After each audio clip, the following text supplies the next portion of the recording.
이 한 장의 사진에는 1987년 6월의 역사가 들어있다. 지난 5월 마침내 사진 속의 주인공을 찾았다. KBS 혹시 사진 소개?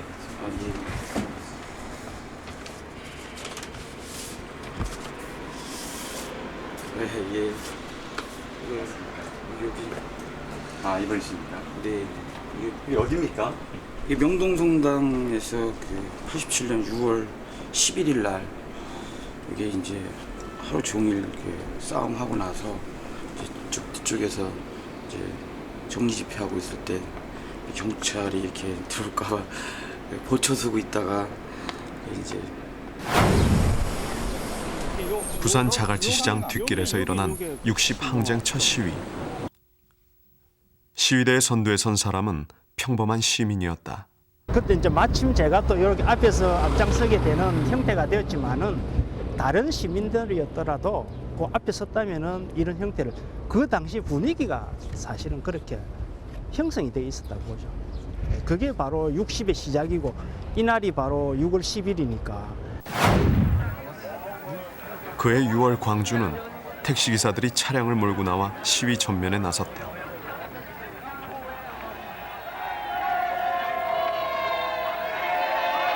그 방어막을 뚫고 또 들어왔어요. 그러니까 들어오니까 마치 시민들이 막 우리와 같은 막 함성을 저지르면서 상당히 지금도 그 생각해 보면 그러한 용기가 어디서 나왔는가 싶고. 한반도의 최남단 서귀포에서도 가두 시위가 일어났다. 서귀포에서는 최초의 어떤 반정부 시위이기 때문에 무서워서 옥상에서 이렇게 숨어서 본 사람도 있고요. 재밌는 일이 많았습니다.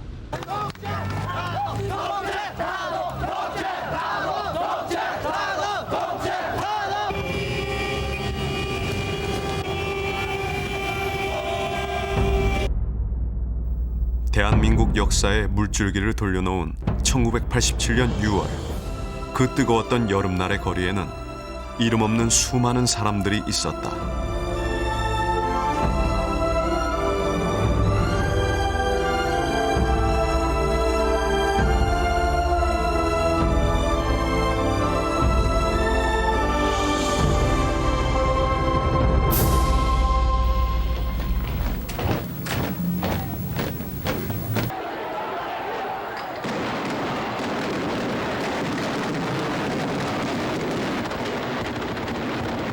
(6월의) 거리는 전쟁터였다.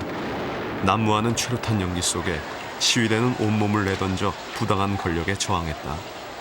탄압이 거셀수록 저항도 커져갔다.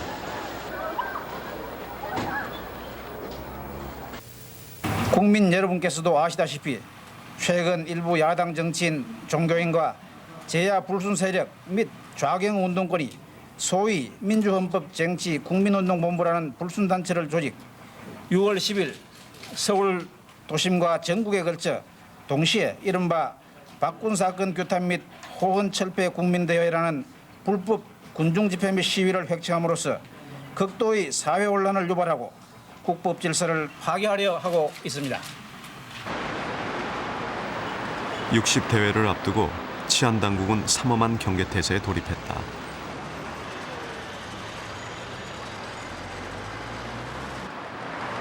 서울 시내에만 160개 중대 2만 2천여 명의 병력이 투입됐다.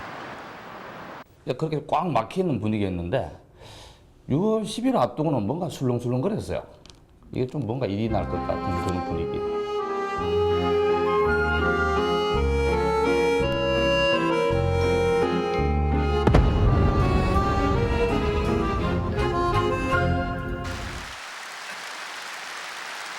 (6월 10일) 오전 10시 잠실체육관에선 민정당 전당대회가 열렸다. 차기 대통령 후보 지명을 겸한 전당대회였다. 민주정의당 차기 대통령 후보로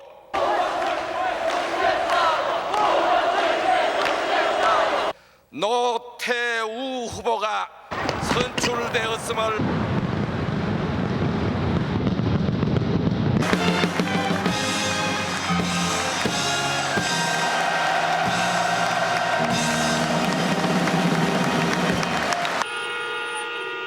그날 오후 6시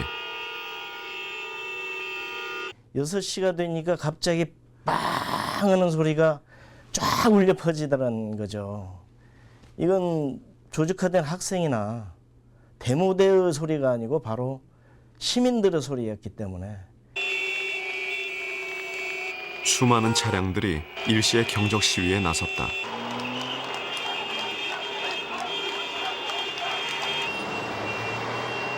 이날 서울 시내에선 크고 작은 시위가 30여 군데에서 전개됐다.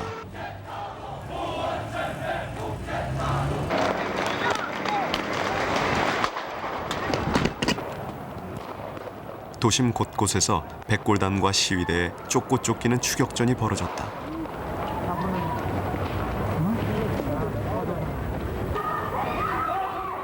시민들의 호응은 예전과 달랐다. 백골단의 진압에 항의하는 용감한 시민들도 있었다. 옛날 백골단에 그랬죠. 막 몰려고 그래도 사람들이 겁을 안 내고 계속 옆에서 막 붙어 서가지고 지켜보고 이 눈초리 같은 게 달랐어요. 그러다가 이제 태계로에서 보니까 뭐 이 스님들, 제 당시 저한테는 충격이었죠. 스님들이 나와서 앞에서 뭐 시위를 주도하더라고요. 스님들도 독재 정권에 맞서는 시위 행렬에 참여했다.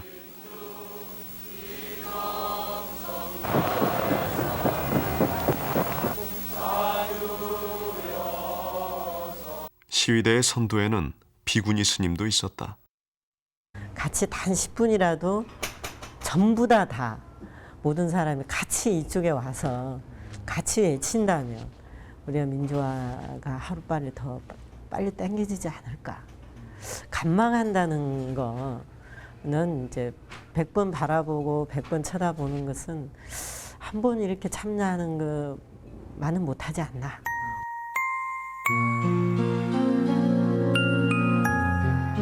당시 거리 시위에 참여한 시민들은 그날을 지금도 생생히 기억하고 있다. 치약 붙이고 코에다 치약을 붙이고 이제 그렇게 다녔는데 지금 생각해도 뭔가 이뤄내지 않으면 안 되겠다는 어떤 그런 것들, 이거는 정말 이렇게는 우리가 살 수 없다. 그런 마음들로 뭐 누가 나오라고 해서 나오겠어요?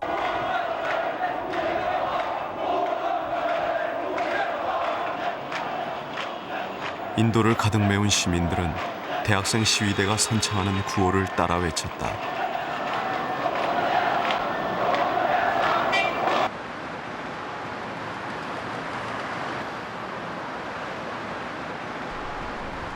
그날 부산 가톨릭센터 앞길은 이른 아침부터 사람의 행렬로 장사진을 이루었다.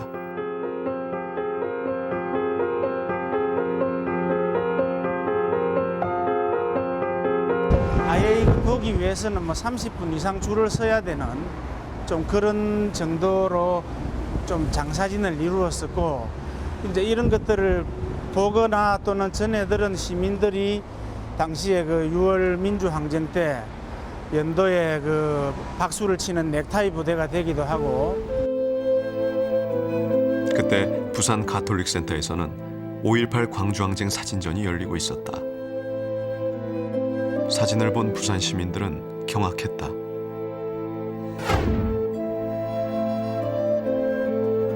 계엄군의 총칼에 수많은 시민이 학살된 80년 5월의 광주항쟁. 핏빛 사진이 증언하는 광주의 참성은 부산 시민들의 가슴에 불을 당겼다. 정말 충격이고 이것이 우리나라에서 정말 현실로 일어난 일인가, 또는 그러니까 국민 전체를 생각하고 보호하는 정부 차원에서 과연 시민들에게 할 수 있는 일인가, 뭐 믿고 싶지가 않았고. 광주 학살에 대한 의문과 광주 학살 참상에 대한 어떤 그 진짜 목격. 거기서 어떤 인간이 양심적으로 집에 들어 누워 있겠어요. 그 참혹한 걸 눈으로 봤는데. 거리로 나선 시위대는 부산 시내 곳곳에서 대열을 형성해 60대회장으로 향했다. 60대회장으로 통하는 모든 길은 전투경찰이 차단하고 있었다. 자갈치 시장 앞에서 막힌 시위대의 일부가 이동하기 시작했다. 자갈치 시장 뒷길에서 벌어진 이날의 첫 시위는 시민과 대학생이 나란히 앞장서 대여를 이끌었다. 여기가 지금 자갈치 시장 그 이면도로입니다. 국민 대회를 하는 장소가 사실상 그 봉쇄되어 있었기 때문에 자연스럽게 그 경찰 병력이 들어와 있지 않는 이 이면도로로 그 군중들이 모이기 시작을 했던 거죠. 그래서 이 도로가 확보가 되니까 이제 그 누군가는 프레이카드를 앞에 걸고 그때 이제 마침 제가 또 이렇게 앞에서 앞장서게 되는 형태가 되었지만은 다른 시민들이었더라도 그 앞에 섰다면은 이런 형태를 그 당시 분위기가 사실은 그렇게 형성이 돼 있었다고 보죠.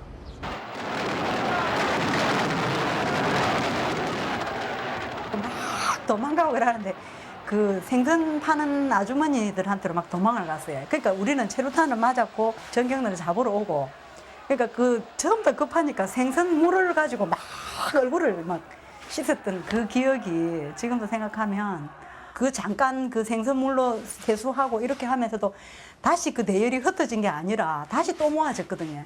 또 모아지면서 서로 보면서 갑자기 막 각자 서로 막 전율을 느끼고 막 근데 잡으러 오면 우리가 이제 건물 안으로 들어갑니다. 들어가면 이제 미용실 아줌마하고 뭐 그 제과점 아줌마들이 막 샤터 막 내놓는 거예요. 내려가지고 막 그것도 막 열고 들려 해도 막 못 들게 막고.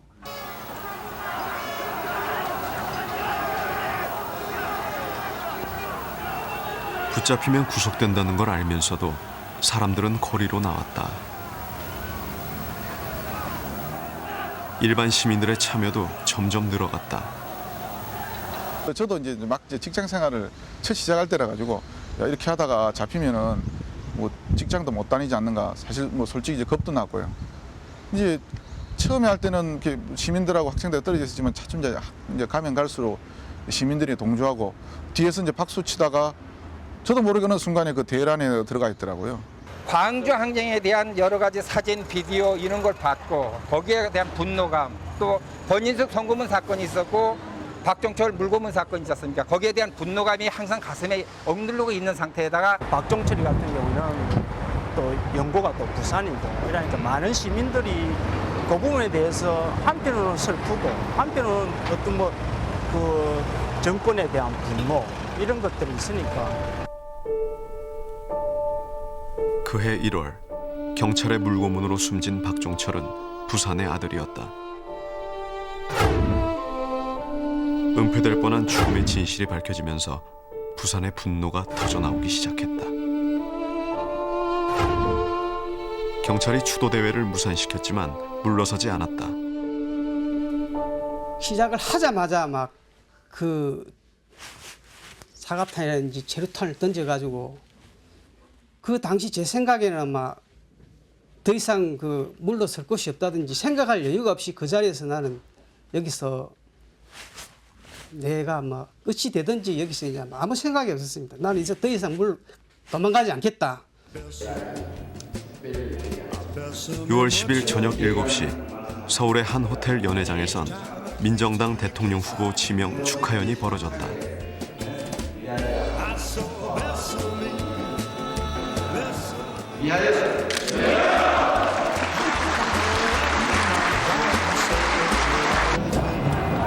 같은 시각 서울 곳곳에선 바로 그 민정당 정권을 규탄하는 시위가 계속됐다.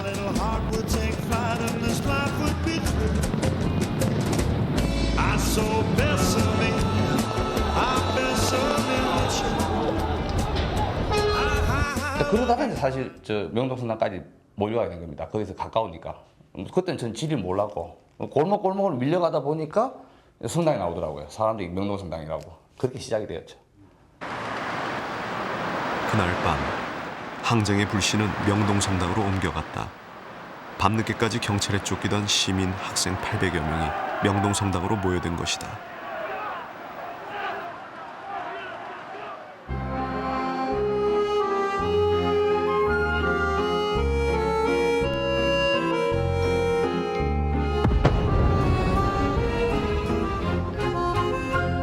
제야 불순단체 및 일부 야당이 주도한 이번 불법 집회는 전국에 걸쳐 조직적으로 추진되었고 또한 주체적이고 원색적인 선동 행위로 말미암아 급진 자갱 세력이 이에 편성함으로써 그 폭력성이 명백히 드러났습니다.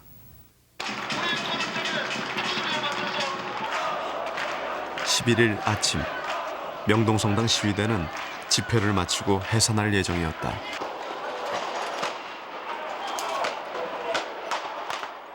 그런데 입구를 봉쇄하고 있던 백골단이 사과탄을 난사하며 진입을 시도했다. 시위대의 저항도 격렬했다. 성당 앞 도로는 백골단의 진입을 막기 위해 던진 짱돌로 가득했다. 이 사진은 격렬한 공방전이 끝난 직후의 장면이다. 제가 싸워본 싸움 중에서는 제일 격렬하게 싸웠던 것 같아요. 하여튼 하루 종일 싸웠어요. 거의 근접해서 한 10m, 20m에서 들어오려고 하고 저희는 온갖 집기 다 갖다 놓고 방어막 치고 근거리에서 짱돌 던지고 원거리에서 짱돌 던지고 굉장히 격렬하게 이제 하루 싸우고 나서 좀 피곤하더라고요. 이렇게 그래가지고 에이 잡아가게 하겠냐 그러면서 그냥 이렇게 털썩 앉은 거예요. 처음에는 이렇게 노래 부르고 막 있었는데 아는 분이었습니까? 글쎄 그때 아는 하고는 아니었고요. 친구가 이제 마스크를 내리더라고요. 근데 나도 내릴까 잠깐 생각해 보다가 아이고 이거 9월에 군대 가야 되는데 그래가지고 마스크 안 내리고 끝까지.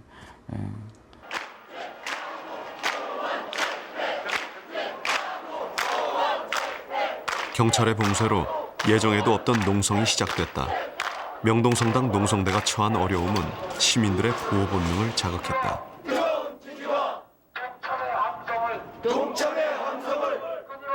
계단에 이리저리 앉아 있으면 앞에 이제 점심 때만 되면 하이칼라스라고 그런 그 직장인 그 부근에 있는 분들이 막 명동성당 앞으로 운집을 해요. 그러면 그럼 그 중에서는 같이 하신 분도 있고 그 근처 건너편 건물에서 구경을 하세요. 점심때마다 직장인들이 몰려나와 농성대와 함께했다.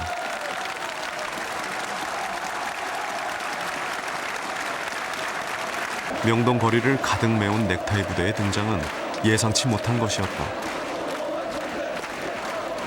그 행렬은 놀라움 자체였다.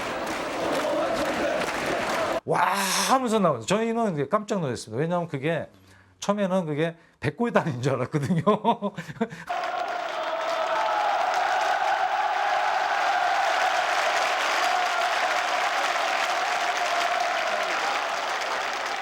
명동성당 앞으로 몰려나온 직장인과 시민들이 외치는 함성은 거대한 파도를 이루었다. 직장에 충실하고 또 잘 되겠지라고 생각했던 사람들이 그 허원 조치가 나오면서 굉장히 이제 흔들렸던 것 같습니다. 80년대 그 전두환 독재 정권이 들어서고 이제 세월이 꽤 흘렀기 때문에 이제 어느 정도 국민의 열망을 좀 담아내지 않겠나 하는 기대를 했었는데 막상 그때 4.13 허원 조치라는 게 딱 나오고 나니까 좀 이건 안 되겠구나. 국민들의 직선제 개헌 요구를 거부하고 호원 조치 담화를 발표하던 날 전국이 얼어붙었다. 얼마 남지 않는 촉박한 임기와 현재의 국가적 상황을 종합적으로 판단하여 중대한 결단을 내리지 않으면 안 되게 되었습니다. 이제 본인은 임기 중 개헌이 불가능하다고 판단하고 현행 헌법에 따라 내년 2월 25일 본인의 임기 만료와 더불어 후임자에게 정부를 이양할 것을 천명하는 바입니다. 대전의 국가기록원. 이곳에서 4.13 호원 조치 직후의 비밀문서를 최초로 확인했다.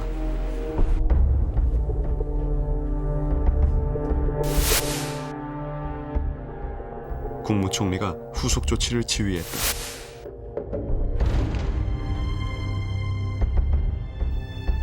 그 중에 하나가 교직자와 학부모들을 대상으로 4.13 호원의 필요성을 홍보하는 것이었다.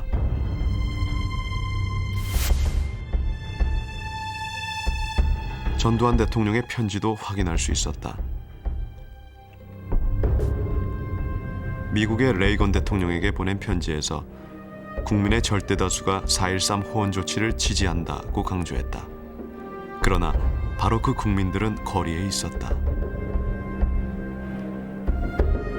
60 항쟁은 단지 넥타이 부대에 참여 이런 의미만이 아니고 이게 곧 그 전까지 침묵으로서 독재 정권을 사실 지탱해 줬던 이 화이트 칼라층이 이제는 목소리를 내면서 우리는 민주 사회를 원한다 하는 선언을 하는 것이죠. 넥타이 부대는 시위의 전면에 떠올랐다. 저마다 촛불을 들고 민주화를 염원했다. 늦은 밤, 그 간절한 염원이 촛불이 되어 명동거리에 남실거렸다. 남대문 상인들까지 나서서 시위대를 지원했다. 남대문 시장 상인들을 보면서 이제 우리 부모님들이 나서시는구나 이 느낌 받았어요. 이제 너희들은 이제 됐다. 너희들은 이제 학업에 이제 공부 좀 열심히 하고 이제는 우리들이 민주주의 위해서 뭐 할게 이런 감동 많이 받았습니다. 그렇죠?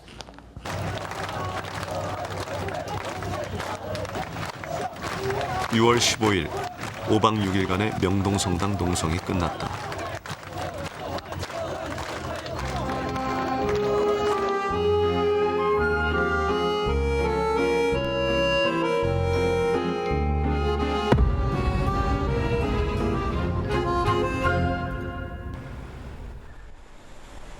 명동성당 농성대가 해산한 다음 날, 부산에서 새로운 항쟁의 불씨가 타올랐다.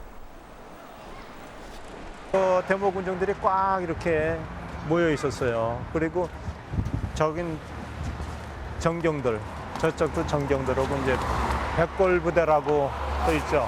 걔네들이 이제 저쪽 골목을 막고 그러니까 완전히 포위된 거예요.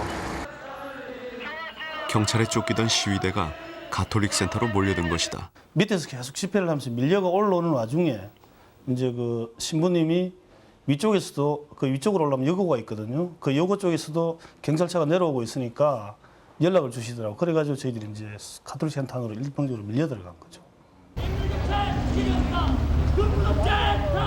가톨릭 센터로 들어간 시민, 학생은 700여 명. 시위대는 셔터문을 내리고 농성에 돌입했다. 시민들의 눈과 귀도 가톨릭 센터로 모아졌다. 그때 왠지 모르게 좀 자신감도 좀 들더라고요. 이게 시민들이 조금만 협조하면은 바뀔 수 있는 거 아니가. 그리고 그래서 꼭 말만 하면은 화답해 줄 듯한 하여튼 그런 느낌이었어요. 하여튼 그때 당시에 그때는 왜 더 자신감이 있었나 하면은 하여튼 그 시민들이 저희들 보는 눈빛이나 이런 게 동생들이 안에 들어가서 쟤들이 어쩌나 굉장히 안쓰러워하고 그래 하여튼 그 무언가를 들어주려는 듯한 그런 게 역력했어요. 요 앞쪽으로 이렇게 쭉 경찰들이 서 있고 이 바깥쪽으로 이렇게 사람들이 이렇게 서가지고 이제 구경하고요. 저 이제 위쪽에는 보면은 이제 학생들이나 시민들이 이제 고함을 치죠. 벌써 그때는 농성을 오래 하다 보니까 목소리들이 다 이제 지쳐 있었지만은 위에서도 유인물도 뿌리고 간혹씩 저 밑에 있는 우리 시민들도 이렇게 이제 박수를 치고 이렇게 동조를 했습니다. 그러면 또 경찰들이 또 이렇게 옆에서 또 무전기를 들고 와가지고 통제를 하는데 그래도 뭐 아무도 그 자리를 떠나지 않고 사람들이 끝까지 지켜보는 그런 장면들.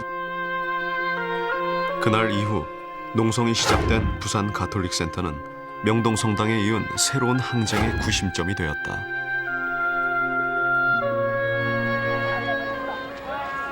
날마다 부산 시민들이 가톨릭 센터로 모여들었다.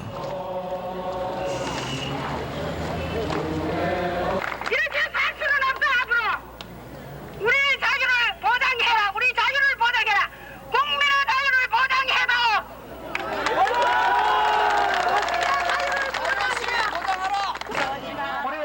이제 가톨릭 센터 앞 시위대열에는 학생들보다 시민들이 더 많았다.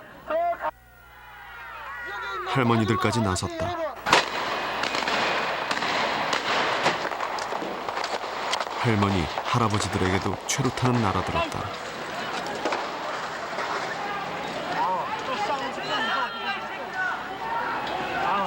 가톨릭 센터에서 이렇게 이제 집회를 하고 있는 농성을 하고 있는 분들이 고립되지 않았다라는 것을 전달해야 된다. 어떤 식으로든. 그래서 바깥에서 지속적으로 싸움이 지속되고 있다. 그래서 같이 힘내자. 그런 차원에서 가톨릭 센터 앞에서 지원 집회도 했고. 시민들은 시위에 동참할 뿐만 아니라 농성대를 물심양면으로 지원했다. 식사를 전담해준 시민도 있었다.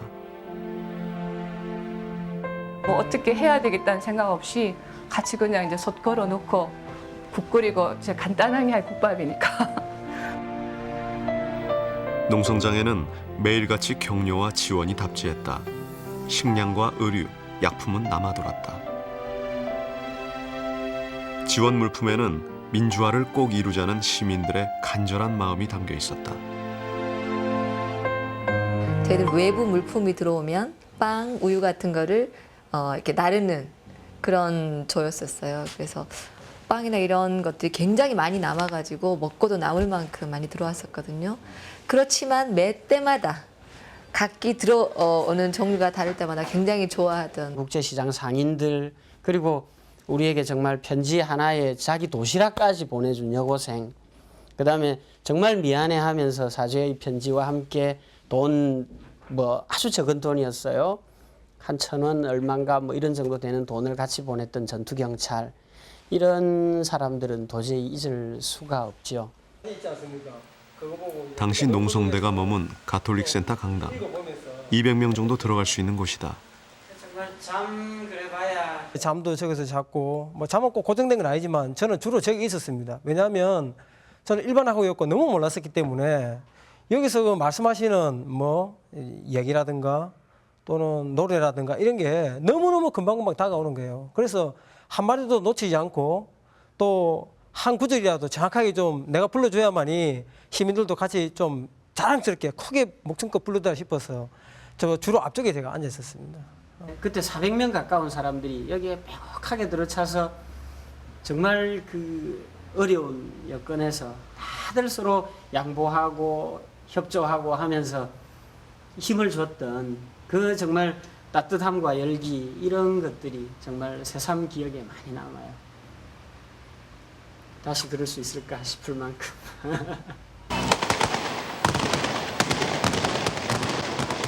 가톨릭 센터 농성이 시작된 이후 경찰의 진압 방식은 더욱 강력해졌다.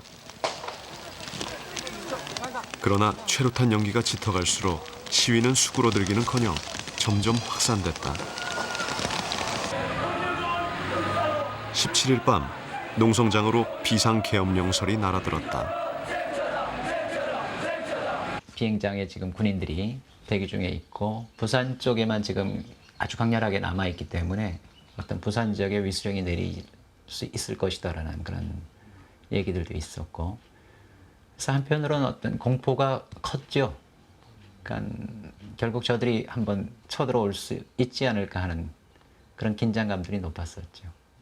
당연히 겁은 나죠. 겁은 나는데 그 당시 혼자 있었던 게 아니고 뭐 많게는 많은 날은 한 700명, 800명에서 적게는 한 200명 정도까지 집단적으로 같이 모여 있었고 그리고 또 워낙 밖에서 야간에도 뭐 택시 운전기사분들이 지나가면서 클락선을 울려주고 뭐 시민들이 지나가면서 성금으로 돈도 내주고 김밥도 갖다 주고 하는 그런 것들이 힘이 되어가지고 그런 이제 두려움이나 이런 것들을 이길 수 있지 않은가.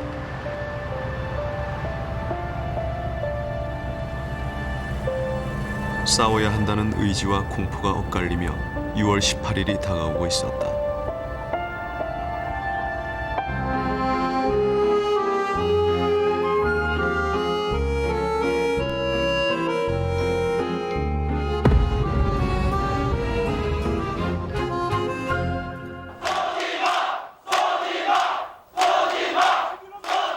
최루탄에 피격된 이한열이 사경을 헤매고 있는 가운데 6월 18일 전국에서 최루탄 추방대회가 열렸다.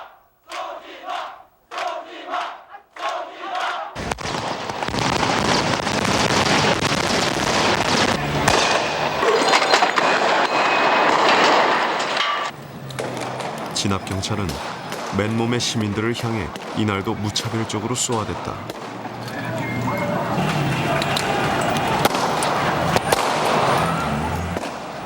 이날 하루 동안 경찰은 2만여 발이 넘는 최루탄을 난사했다.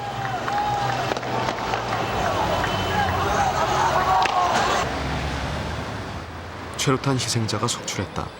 각 대학의 의대생과 간호대생들이 가두 진료단을 조직해 부상자 치료에 나섰다.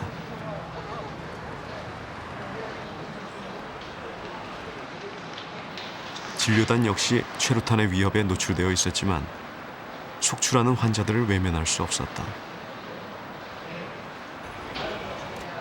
당시 한양대 의대생들은 명동 주변에서 가두 진료 활동을 벌였다. 일단 그 다친 사람이 생겼을 때는 그때는 다 아무 생각이 없었어요. 저 사람을 치료해야 된다는 생각밖에 없었고, 물론 처음에 이제 다치는 상황을 볼 때까지는 이제 두려운 상황이 있죠. 저기 가면 잡히는 거 아닌가 뭐 생각이 있는데, 일단 피가 흘리는 걸 보면 일단 뭐 치료해줘야 된다고 우리가 그런 목적으로 나왔으니까. 이마라든가 이런 데도 지금 쭉 그 발진이 난 걸로 보이니까, 당시 여름철이었고 또 이렇게 마스크라든가 이런 부분들을 이제 많은 학생들이 쓰고 있던 상황이긴 합니다만은, 아마 이렇게 목 부분하고 또 이렇게 그 피부 이렇게 노출된 부분들이 그 치료가스랑 접하면서 이렇게 피부 발진이 저뿐만 아니고 다른 학생들 마찬가지 많이 발진을 했던 걸로. 저희가 랩을 샀어요. 왜 우리 그 포장할 때, 음식 포장할 때 쓰는 랩 있잖아요. 그 랩이 그 최루탄 가스를 그 눈을 보호하는데 굉장히 좋더라고요. 랩을 한 10cm 좀 안 되게 잘라가지고, 그래가지고 그거를 갖다가 몇십 개씩 이렇게 가방 속에 넣었어요. 그래서 다니던 분들한테 이렇게 주면 굉장히 좋아요. 그거 딱 붙이면요, 진짜 눈이 안 매워요. 최루탄에 견디기 위한 갖가지 묘안이 나왔다.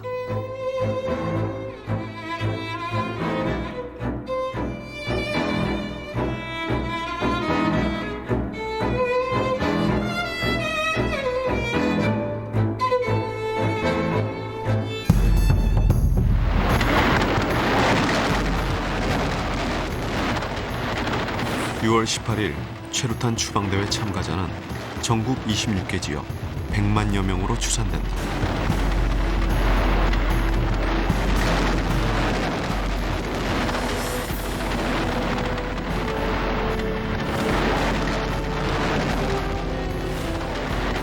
이날 부산에서는 전국 최대 규모의 시위가 벌어졌다.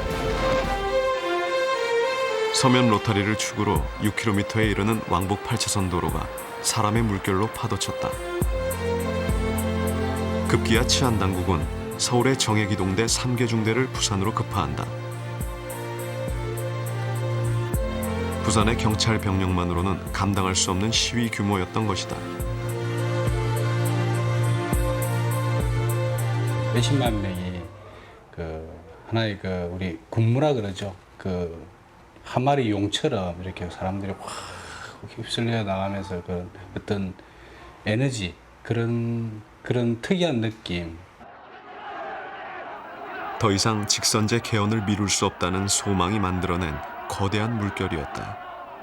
인도까지 다 사람이 꽉 찼으니까 그 빈틈이 없었습니다.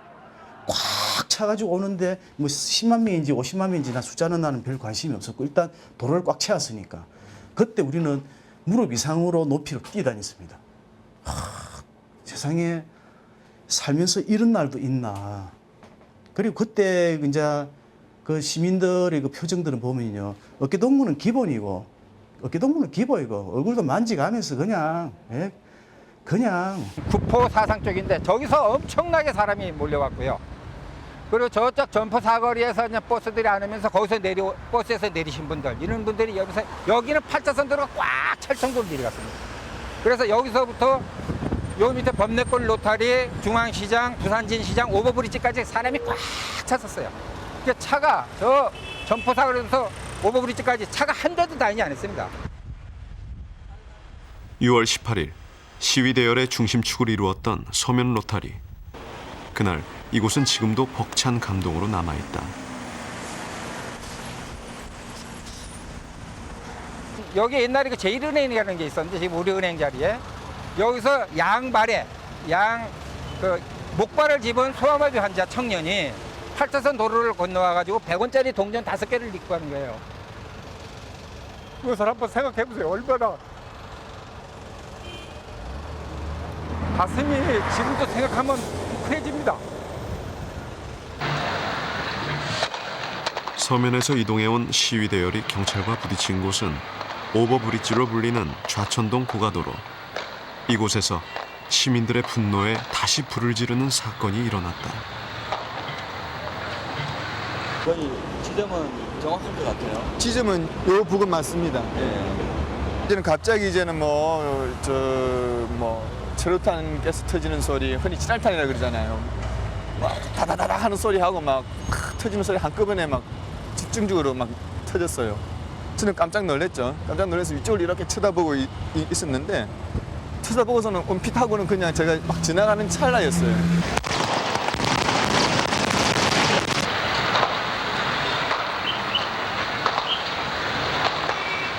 점집 가는 길이었어요. 가는 길에 막 툭 떨어지더라고.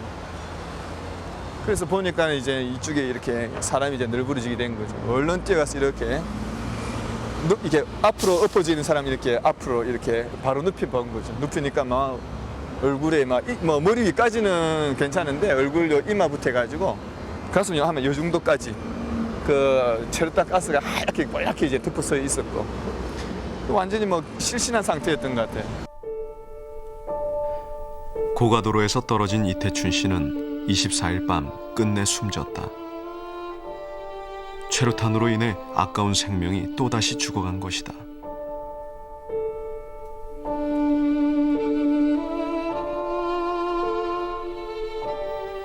평범한 사람들의 삶에서 사랑하는 사람을 빼앗아가는 폭압의 시대는 온순한 사람들을 투사로 만들었다. 오늘도 부산 시내 9개 대학 6천여 명의 학생들은 시내 주요 간선 도로를 점거하고 격렬한 가두 시위를 벌였습니다. 그 밖에 대구, 마산, 광주, 대전, 원주 등지에서도 격렬한 시위가 있었습니다. 부산의 시위 양상은 더욱 격렬해졌다. 19일과 20일, 이틀에 걸쳐 비가 내렸지만 항쟁은 계속됐다.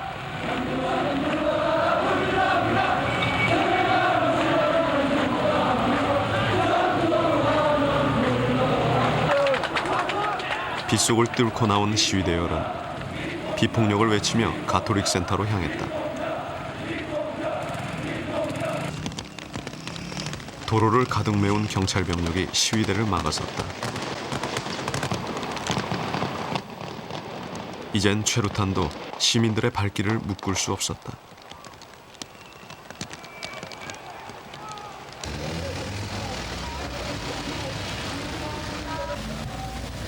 그 시각 가톨릭 센터 농성대는 옥상 시위를 벌이고 있었다.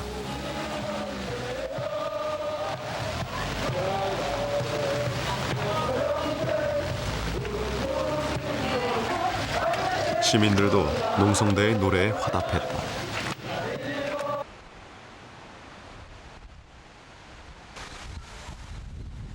권영환 씨도 당시 비를 맞으며 이곳에서 구호를 외쳤다.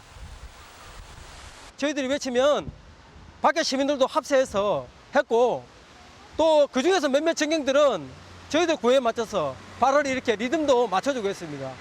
그래서 그분들이 저희들을 이해하고 있구나.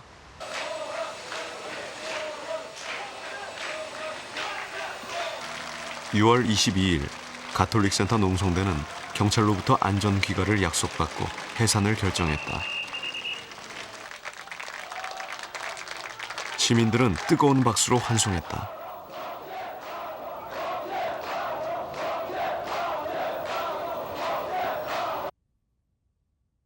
우리는 이겼다라고 생각을 했어요. 그리고 저들이 그런 농성을 아무 조건 없이 다 해제해주고 풀어주겠다라는 것은 이미 저들이 개헌적으로 가려고 마음을 잡았다라고 느꼈기 때문에 다들 승리한 기분이었죠. 그러니까 승리하고 돌아간다. 어쨌든 간 이제 해산할 때 시민들이 박수도 치자고 하니까 좀 고무도 사실 됐었죠. 우리가 그 큰일을 한 것처럼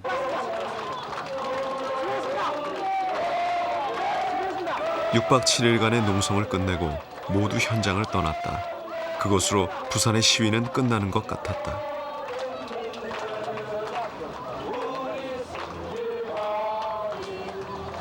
그런데 불과 몇 시간 뒤 농성대를 태운 귀가버스에 최루탄이 난사됐다. 순식간에 버스는 아수라장으로 변했다. 경비원들이 저희들 학생들을 태운 그 버스의 유리창을 그대로 깨가면서 거기다가 추리탄을 집어넣은 거예요. 그 안에다가 몇 수십 발이죠. 그래서 버스 안은 완전 아수라장이 되었고, 또 제 기억에 우리 그 기사님이 그 추리탄 거기에 맞아가지고 아마 거의 기절해 있었고, 그래서 버스 문이 잠겨진 채로 그 안은 완전히 그 출산가스에 사람이 거의 죽어가는 그런 입장이었습니다. 17명의 부상자가 발생했다. 천주교 부산교구 사제단은 경찰의 폭력을 규탄하며 무기한 농성에 들어갔다.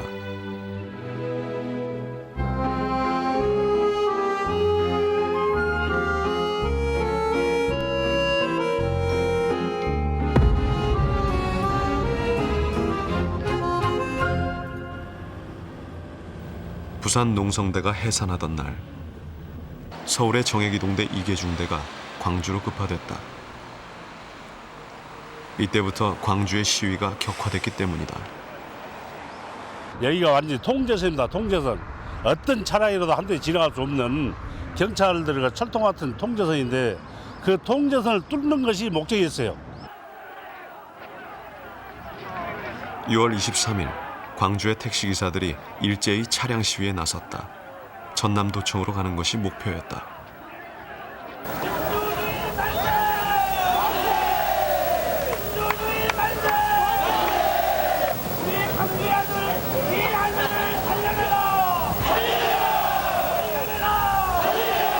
이 방향으로 온 겁니까? 예, 저 유동 삼거리 쪽에서 이 도청 방향으로. 유동 삼거리에서? 네, 도청 방향으로요. 얼마만큼 나왔습니까, 그때?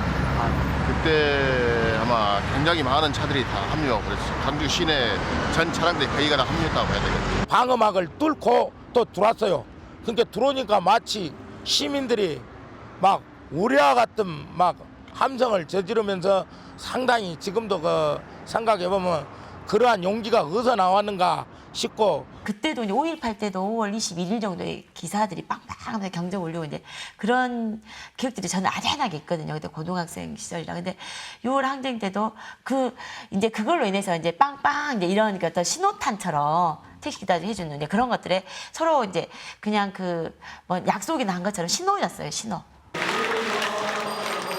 광주 시민들에게 도청으로 가는 길은 80년 5월 광주 학살의 상처를 딛고 민주화로 가는 장정이었다.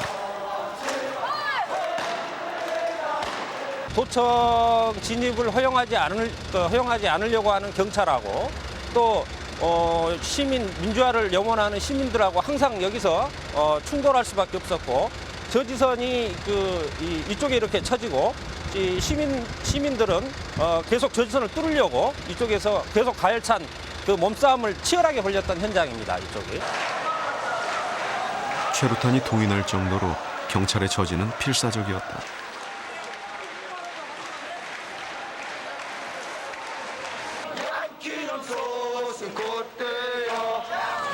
광주 시민들 역시 계엄령에 대한 공포와 맞서며 비장한 각오로 물러서지 않았다.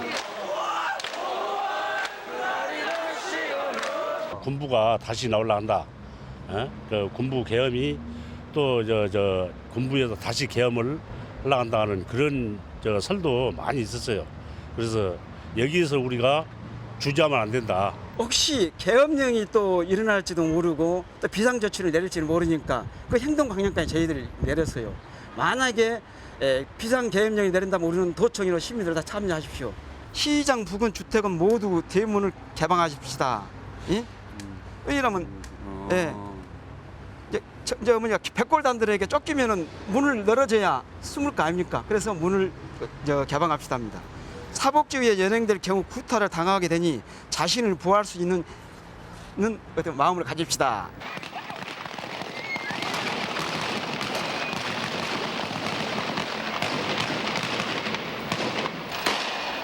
광주 시민들은 만일의 사태에 대비해 행동 지침까지 마련하여 6월 항쟁에 임했다.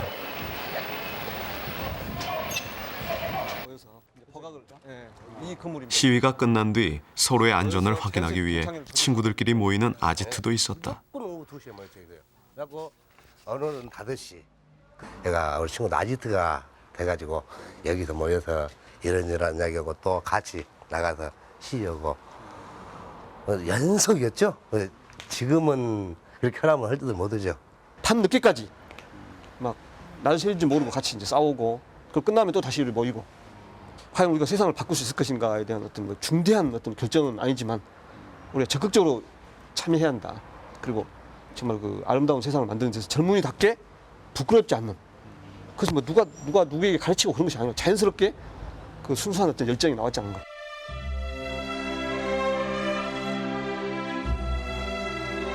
다른 지역에선 시위가 잦아들고 있을 때 광주는 더욱 격렬해졌다. 시위대는 여러 차례 경찰을 무력화시키기도 했다. 고등학생들도 시위 대열에 가담했다. 저는 이제 너무 어렸기 때문에 그런지만은 제 어렸을 때 제 느낌 자체는 그 가지고 있던 한이 막 터져 나온 것 같아요. 이제는 어떤 그 계기로 그게 이제 특히 광주가 더 열심히 투쟁했다 이런 건 아니지만은 전국적으로 했지만은 광주에서 어떤 그 모범 내지는 그 광주 시민 여러분들이 보여주셨던 것들은 그런 것 같아요. 그 맺혀왔던 한들이 더 이상 가면 안 될 것 같은 계기가 왔는데 그때 그 87년 6월을 계기로 터져버린 것 같아요. 날이 갈수록 시위 인파는 늘어났다. 광주는 5월의 한을 딛고 6월 민주항쟁의 주역으로 일어섰다.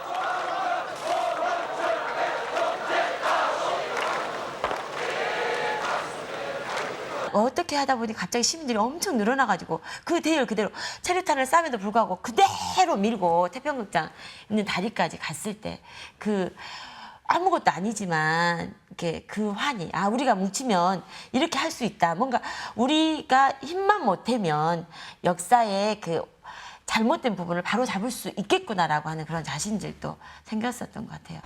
아마 내 생각에는 한 뭐래도 한 2, 3천 명.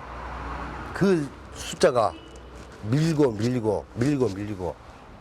대명령에 대처를 했죠. 그때 강주 열기가 아마 타 지역에서는 상상을 못할 것입니다.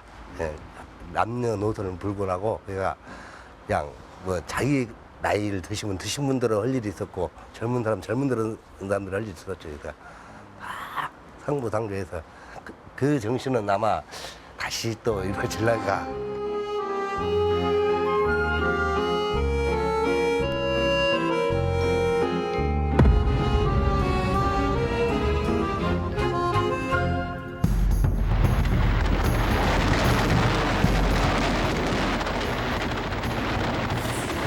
6월 항쟁의 불꽃은 마치 단풍이 남아하는 것처럼 나무로 확산되어 갔다.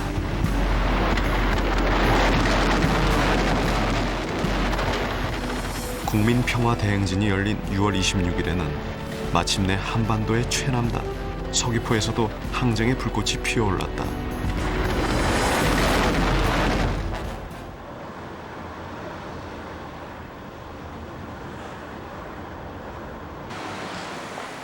서귀포에서 첫 시위가 벌어진 곳은 서귀포 시장 앞. 태극기입니다, 이게. 태극기를 이제 들고서 앞장서려고 하는 찰나의 사진이 포커스가 맞춰진 것 같아요. 가두 시위는 서귀포에선 처음 있는 일이었다. 서귀포에선 최초의 어떤 반정부 시위이기 때문에 무서워서 옥상에서 이렇게 숨어서 본 사람도 있고요. 재밌는 일이 많았습니다. 건물 뒤에서 구경하는 사람들이 많았습니다. 제일 처음에는 이거 우리가 딱 나오니까 저게 뭔가 그때는 이제 왜냐하면 하도 그 군부 독재가 무서워서 그래서 이제 탄압을 받던 그런 그 소외의식이랄까 그런 게 있어가지고 절심 숨어서 보다가 젊은 사람들이 이제 나서가지고 사진도 보다시피 앞에 나선 앞장 모습을 보고 사람들이 조금씩 이제 호응이 오기 시작했습니다. 그 당시 구호는 아주 단순했습니다. 딱 하나. 대통령을 내 손으로 뽑자. 그거 하나였어요. 플래카드도 그거였고요. 전국 37개 지역에서 평화대행진이 있던 이날 제주신문은 군부 개입 가능성을 시사했다. 그러나 터진 물꼬를 막을 수 없었다. 제주에서 첫 가두 시위가 벌어진 것은 6월 21일. 시위는 제주대학 학생들이 주도했다. 이게 시간이 지나면 지날수록 계속 사람들이 늘어났어요. 그리고 그 양쪽 대열이 남은 노타리에서 처음 이렇게 봤는데 진짜 가슴이 뭉클하고 저도 모르게 눈이 이렇게 뜨거워지는 거를 느꼈어요. 제주 같은 경우는 진짜 4.3 이후 40년 만에 처음으로 길거리에 나서서 우리들이 얘기를, 우리들이 주장을 이렇게 할 수가 있구나 하는 진짜 40년 만에 진짜 가능하구나. 6월 26일에는 1만여 명의 시민, 학생들이 중앙 로타리를 가득 메웠다. 이 자리에서 제주도민들은 그동안 가슴에 묻어두었던 이야기를 풀어놓았다.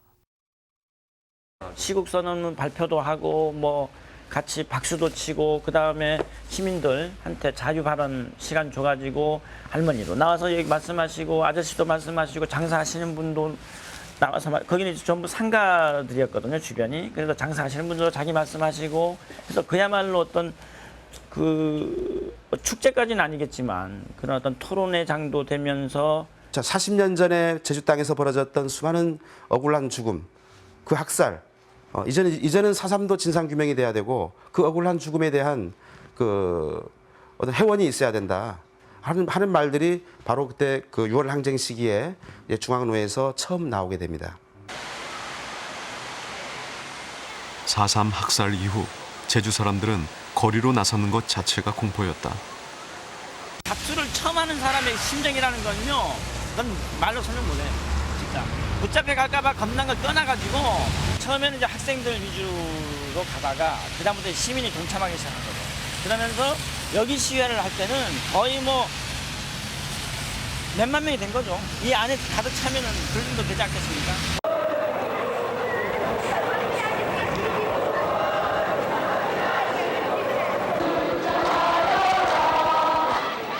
중앙로에 운집한 제주도민들은 한 목소리로 4.3 학살의 진상규명을 요구하기 시작했다. 공권력도 어쩔 수가 없겠더라고요. 그 상태에서는. 아, 진짜 국민이 힘이라는 게 이렇게 하나로 모였을 때는 진짜 무엇이든지 이룰 수 있겠구나. 6월에 거리로 나선 제주도민들은 더 이상 억압과 공포에 짓눌려 살던 어제의 그들이 아니었다. 6월 항쟁을 거치면서 제주도민들은 뿌리 깊은 상처의 강을 건넜다.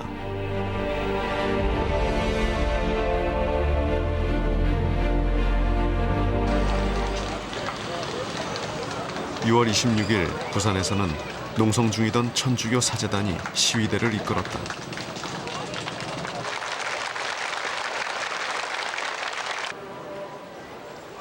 평화대행진은 전국에서 100만여 명이 참가했다.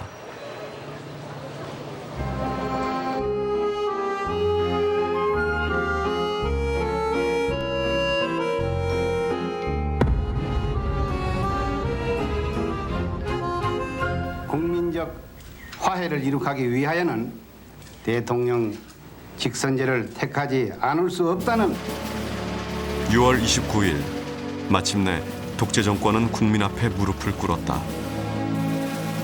그 승리는 6월의 아스팔트에 쏟았던 20날 동안의 눈물과 함성으로 일구어낸 것이다.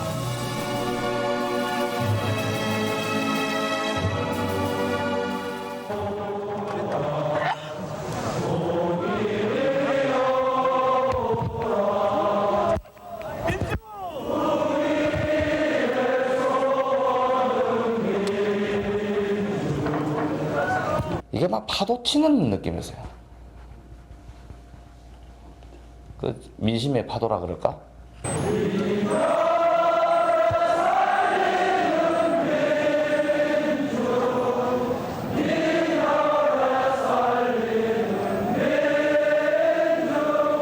진실? 그죠? 도대체 뭐 진실이 뭐야? 그런 걸 한번 찾아보고 싶었고, 그것을 찾기 위해서 필요했던 게 민주주의가 아니었는가.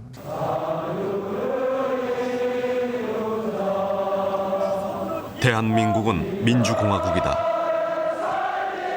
대한민국의 주권은 국민에게 있고 모든 권력은 국민으로부터 나온다. 그 당시에 주인공은 국민이죠. 주인공은 어느 누구도 아닌 국민입니다.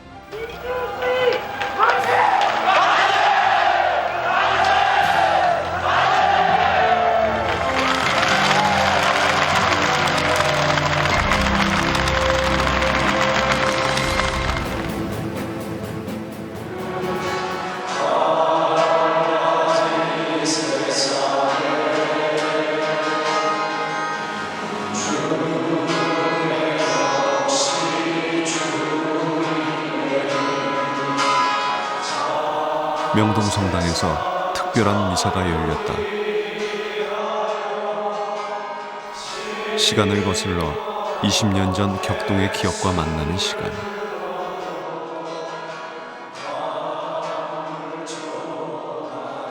고문이 자행되고 침묵이 강요됐던 80년대. 명동성당은 은폐된 진실을 알리는 통로이자 민주화의 보루였다.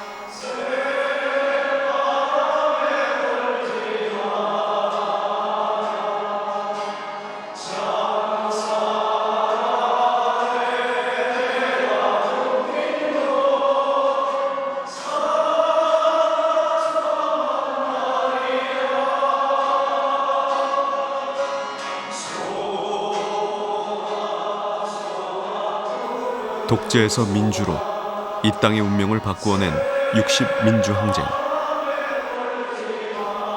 태풍의 눈처럼 그 뜨거웠던 여름날의 한가운데 명동성당이 있었다.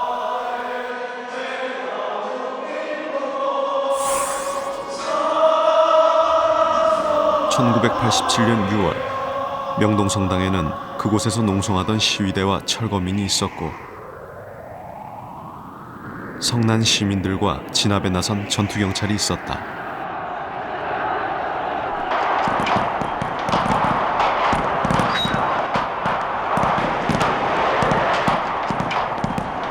전투경찰의 최루탄 공세 속에 우연히 시작된 명동성당 농성.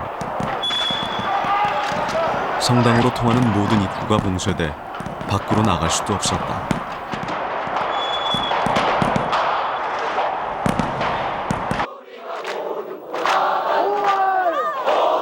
그날 이후 명동성당 농성은 온 나라 국민들의 눈과 귀를 집중시키며 이 나라 역사를 바꾼 민주항쟁의 구심점이 되었다.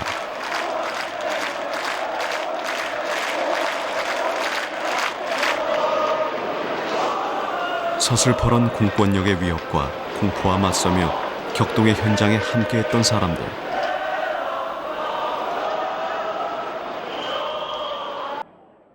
이들은 지난 20년 동안 어디서 무엇을 하며 살았을까?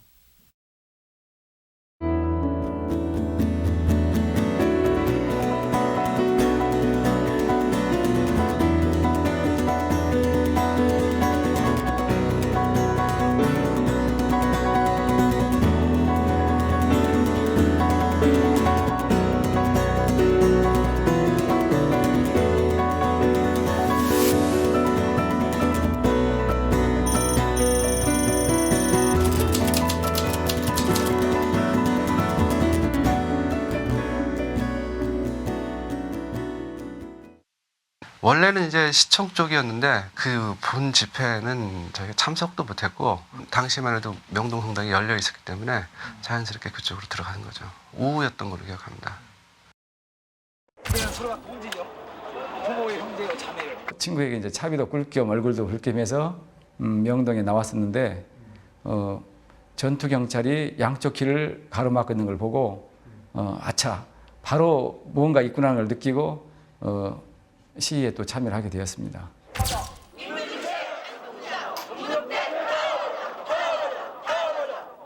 저녁 무렵 됐는데 거의 이제 사람들 여기저기로 이제 흩어지는데, 그 누가 이렇게 돌아다니면서 막 소리쳤어요. 이제 집에 가지 말고 명동성당에서 모입시다. 그러고 그래서 걸어갔던 기억이 나요. 어머니 웬 말이냐? 민족밥 쟁취하자. 나는 이 시위에 대해서는 좀 책임을 져야겠다.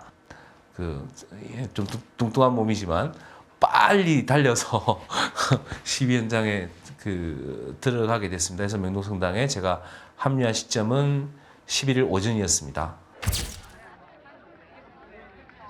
학생들이 그때 무진장 들어왔는데 이제 우리는 이제 하여튼 밤을 새워가지고 그냥 라면을 계속 끓여줬죠.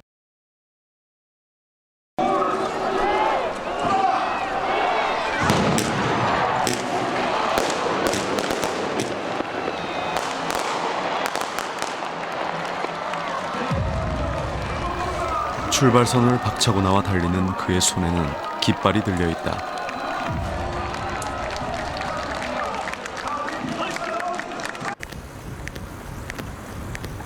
42.195km의 마라톤 풀코스. 몸이 무거워지고 체력이 떨어지지만 깃발을 내리지 않는다. 그에게 마라톤의 목적은 달리는 것에만 있지 않다. 우리 후손들에게 무엇이 정의이고 무엇이 평화이고 무엇이 우리가 갈 길인지를 정확히 알려야 할 필요가 있습니다. 1997년부터 시작한 마라톤. 이제 함께 달리는 사람들은 그의 깃발을 자연스럽게 받아들인다. 그동안 친일 청산에서 팔레스타인 문제까지 다양한 이슈를 새긴 깃발과 함께 달렸다.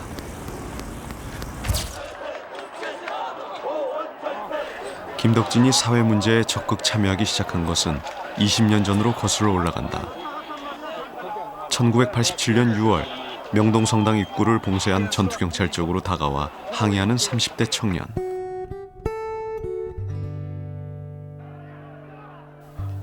당시 김덕진은 10년 공무원 생활을 접고 시위 현장에 뛰어들었다.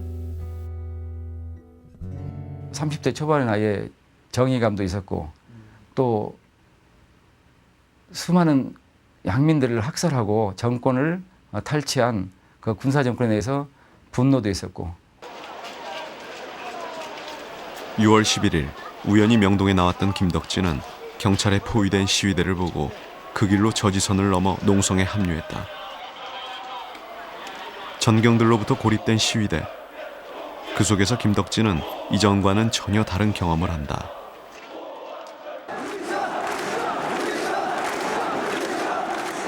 직장인들이 점심때마다 쏟아져 나와 명동 거리를 가득 메우기 시작했다.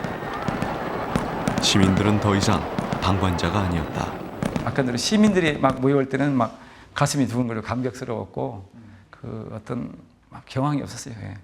그냥 감격스러운 거예요. 또 뭐 이렇게 말로 잔잔하게 표현을 할 수 있는 그런 표현 능력까지는 지금 잘 안 되네요. 명동성당 신자들도 농성대를 위한 모금에 나섰다. 성금만 2천만 원이 넘고 식량과 물품이 남아돌았다. 김덕진은 당시 시민들이 보내온 격려문을 지금도 소중하게 간직하고 있다. 정의는 반드시 이기고 말 것입니다. 민주화와 자주화의 밑거름으로 써주십시오. 장한 일 하십니다. 힘과 용기를 가지십시오. 그때 당시 유임을 보면은 참 아슬아슬하게 하루를 이어가고 하루하루 점점 더 길거리에 늘어나는 시민들의 어떤 감격스러움이 지금도 그대로 느껴집니다.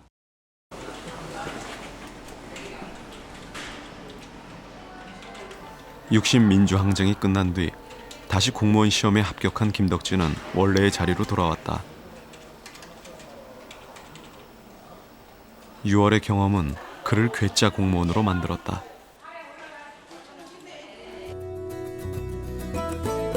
(7급) 공무원 월급을 쪼개어 정기적으로 후원하고 있는 시민단체만 7군데. 뿐만 아니라 도움이 필요한 곳이 있으면 지원을 아끼지 않는다. 이런 활동을 이상하게 보는 눈도 있지만 그는 개의치 않는다. 김덕진은 작은 힘이나마 함께 보태면 보다 나은 사회를 만들 수 있다고 믿기 때문이다. 그의 관심은 국내에만 머물지 않는다. 가난한 인도의 어린이, 핍박받는 팔레스타인 청년들도 그에게는 이웃이다.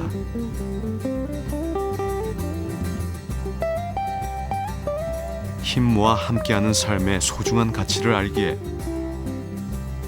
김덕진은 괴짜 공무원으로 남기로 했다.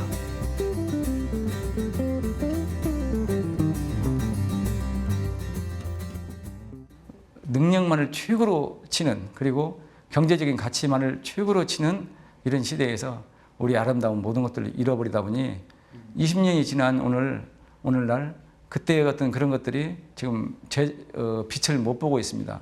이 땅에서 항상 정의가 승리해야 되고 또 평화롭게 살아야 되고, 이것이 나뿐만이 아니라 내 아들, 딸까지도 이어져야 되기 때문에 그때 일이 전혀 후회스럽거나 그러지 않고 잘했다고 지금도 고집을 피우고 있습니다. 명동성당 농성장을 떠나올 때 다짐했던 마음. 김덕진에게 지난 20년은 점점 멀어져가는 1987년 그 6월의 정신을 일상에서 실천하는 과정이었다. 그리고 앞으로의 생활도 그때 마음을 조금 더 잃지 않으려고 노력을 하고 있습니다.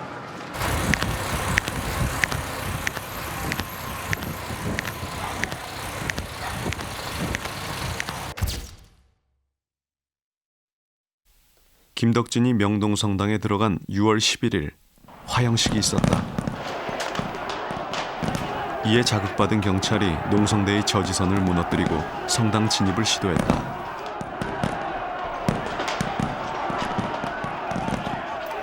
필사적으로 저항하던 수많은 농성대원들이 체포되어 끌려갔다.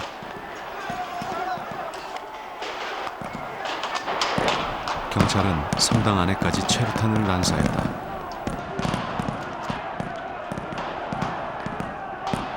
적진에 포탄을 퍼붓는 것처럼 그런 식이었어요. 아주 엄청났어요.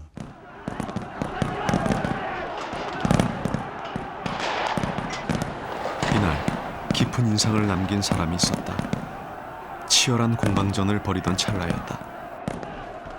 그 순간에 누가 막 소리를 지르고 눈이다 그러고 막 그래요. 그래서 가봤더니 학생이 하나 쓰러져 있는데 눈에서 피가 나는 거예요. 그 피 안으로 옮겼죠. 식염수로 이렇게 눈을 씻어봤더니 그 까만 눈동자가 이렇게 푹 파인 거예요. 폐였어요. 순간적으로 저는 그걸 보면서 실명했겠다, 실명하겠다 그런 생각을 했는데 그 학생이 가면서 난 다쳐서 할 수 없이 병원을 가지만 여러분들의 내모까지 끝까지나마 투쟁을 해주십시오. 이렇게 얘기를 하는 거예요. 저는 그 말을 듣는 순간 정말 말로 형용할 수 없는 그런 느낌이었어요. 최루탄 파편에 맞아 병원으로 실려간 대학생. 임병진은 끝내 왼쪽 눈을 실명하고 말았다. 한편으로 이렇게 다쳐가지고 혼자 실려 나가는 것에 굉장히 미안한 마음이 있었습니다. 같이 이 사람들하고 같이 어깨를 맞대고 이 대회에서 동참을 해야 되는데 그러니까 다쳤다는 이유로 혼자 빠져나가는 것 같아서 이 힘든 상황을 다른 사람들한테 떠넘기고 가는 것 같아서 미안한 마음들이 있었어요. 병원 응급실에서도 침착했다. 부모님이 받게 될 충격이 더 큰 걱정이었다. 급박한 상황이다 보니까 그 얘기를 안 하시더라고요. 오히려 다친 거에 대해서 걱정을 하시지 왜 했냐 왜 다친 거에 대해서는 좀 다치지 않고 하지 왜 다쳤냐. 그해 12월 또 다른 농성장을 찾았던 임병진은 구속돼 부모 가슴에 다시 한번 대못을 박았다. 서초경찰서로 송치가 돼가지고 거기에서 전화를 해가지고 어머니 아버지한테 전화를 했더니 또 한 번 이제 아버지 어머니 이제 마른 하늘에 날벼락 맞았다는 듯이 경찰서로 오셨어요.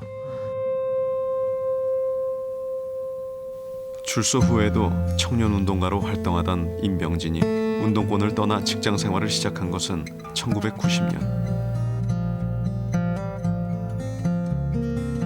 사회에 나가서 그 마음을 가지고 좀 더 사회에 기여하는 것도 하나의 방법이다. 그런 얘기들이 있었고 그게 꼭 좋은 건지 아닌지 모르겠지만 그리고 당시에 솔직히 운동을 하는 사람들이 이렇게 생활에 있어서 여유롭지는 못했습니다. 한쪽 눈을 잃었지만 해외 지사로 파견돼 근무할 정도로 회사에서도 성실성을 인정받았다. 그렇게 달려온 지 20여 년.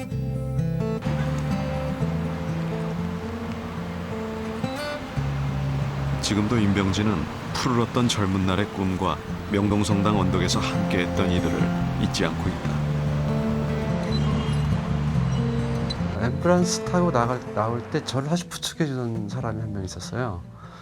근데 이제 그 친구가 저를 이제 케어해 준다고 해서 같이 갔는데 경찰이 검문을 하더라고요.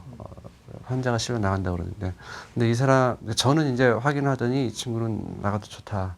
당신은 누구냐 했더니 이 사람 같이 돌봐줄 사람 했더니 안 된다고. 그래서 그 사람 데리고 그냥 연행에 갔던 걸로 기억을 하거든요. 그래서 제가 그 사람이 누군지는 제가 기억이 안 납니다. 그래서 굉장히 좀 그 사람한테도 미안하고.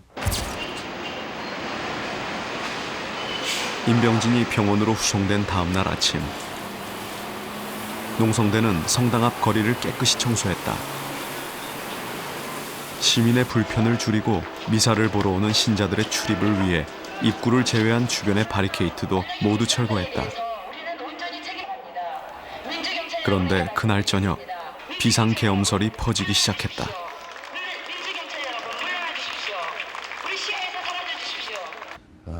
강제 진압하겠다. 뭐 서울 시내 일원에 뭐 위수령을 선포하겠다.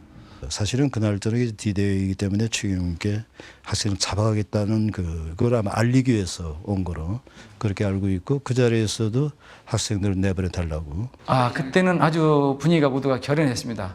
자다 말고 전부 그 성당 들머리에 나와서 돌모드기를 앞에 놓고 그다음에 강목을 들고. 새벽 1시가 최대 고비였다.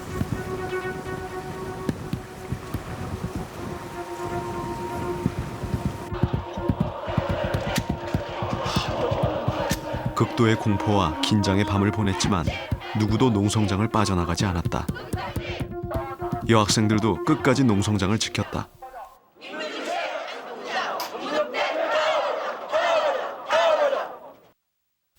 그 중에 한 명이었던 남찬숙. 얼굴이 달라진 게 아니라 살이 워낙 많이 빠졌어요. 그때보다 한 10kg 정도 빠졌으니까 지금. 그러니까 대학 다닐 때까지는 되게 통통했는데 졸업하고 나서는 계속 빠지더라. 졸업하자마자? 네. 그리고 나서는 이제는 원상 회복이 안 돼요. 그렇게. 40대 주부가 된 지금까지 남찬숙은 그날의 두려움을 생생하게 기억하고 있다. 그녀가 도망치지 않았던 이유는 분명했다. 성당이라도 들어온다, 잡아간다. 그런 얘기 듣고서는 나갈 수가 없었죠. 저 혼자서. 그럼 저는 나가고 남아있는 사람들은 잡혀가는데 도리가 아니죠. 그럼 그래서 안 나갔고, 그 다음에는 또 나갈 수가 없었던 게 이제 그게 하나의 상징처럼 돼버렸잖아요. 사람들이 이렇게 움직이는데. 이제 명동성당은 농성대 몇 사람의 시위 장소가 아니었다. 많은 시민들이 명동성당을 향해 점점 모여들었다. 남찬숙의 아버지도 그곳에 있었다. 대학교 들어오기 전까지 아빠한테 한 번도 맞은 적 없었는데 대학교 들어와서 처음 맞았었으니까 그 정도면 되게 많이 싸웠죠. 근데 이제 말리셨었는데 그때는 하고 다니셨대요. 저 때문에. 사람들하고 같이 이제 섞어서 이제 사람들 틈에 껴갖고 구호 외치고 시위하고 다니셨다고 나중에 말씀해 주시더라고요. 왜 그러셨다고? 그게 저를 무사히 빼내오는 거 유일한 방법이라고 생각하셨대요.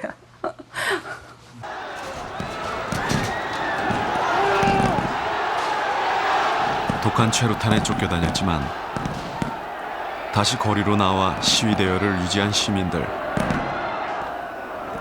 남찬숙은 그 6월의 거리에서 사람에 대한 신뢰가 싹텄다.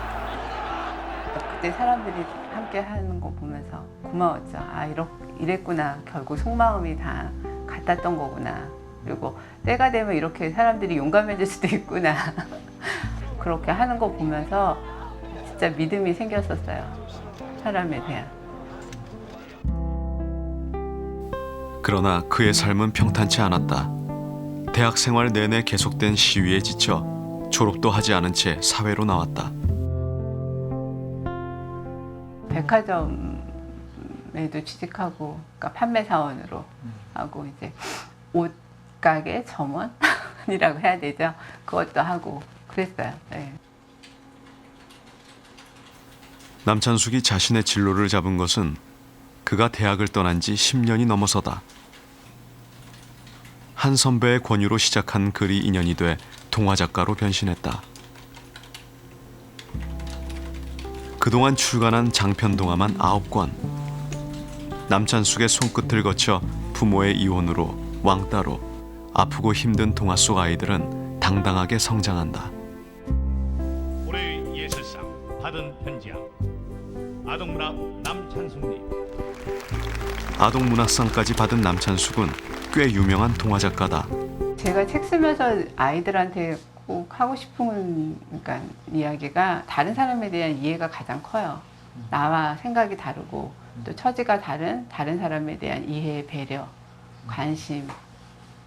그러니까 있는 그대로 자기 자신을 인정하고 좀 세상에 당당하게 나가고 그런 쪽으로 많이 이야기를 하거든요. 그러니까 용기를 갖고 살아라. 수영하고 내려가세요. 아빠 내려갈까? 한 아이의 엄마로 동화작가로 살아가는 남찬숙의 현재 가장 큰 관심사는 교육 문제다. 주로 아침부터 저녁까지 아이들이 학교 끝나고 나서 동동거리면서 사는 아이들 보니까 도대체 이 아이들이 어떻게 자랄 수 있을까, 건강하게 자랄 수 있을까 하는 그런 것들이 정말 제일 안타깝고 걱정이 되더라고요. 근데 그거를 어머님들이 부모님 세대가 결국 제 세대잖아요. 386 세대잖아요. 그게 제일 화가 나요, 솔직히.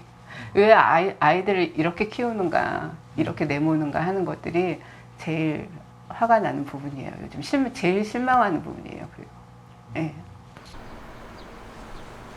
이제까지 고단한 삶 속에서도 남찬숙은 87년 6월 자신의 선택을 자랑스럽게 여겨왔다. 후회하지는 않는 것 같아요. 그때 그렇게 했던 거를. 만일 똑같은 상황이 되면 다른 사람들도 그럴 거라고 생각하는데 그때는 그럴 수밖에 없었어요. 예, 똑같은 상황이 되면 또 그렇게 선택을 그렇게 할 수밖에 없었던 것 같아요. 예.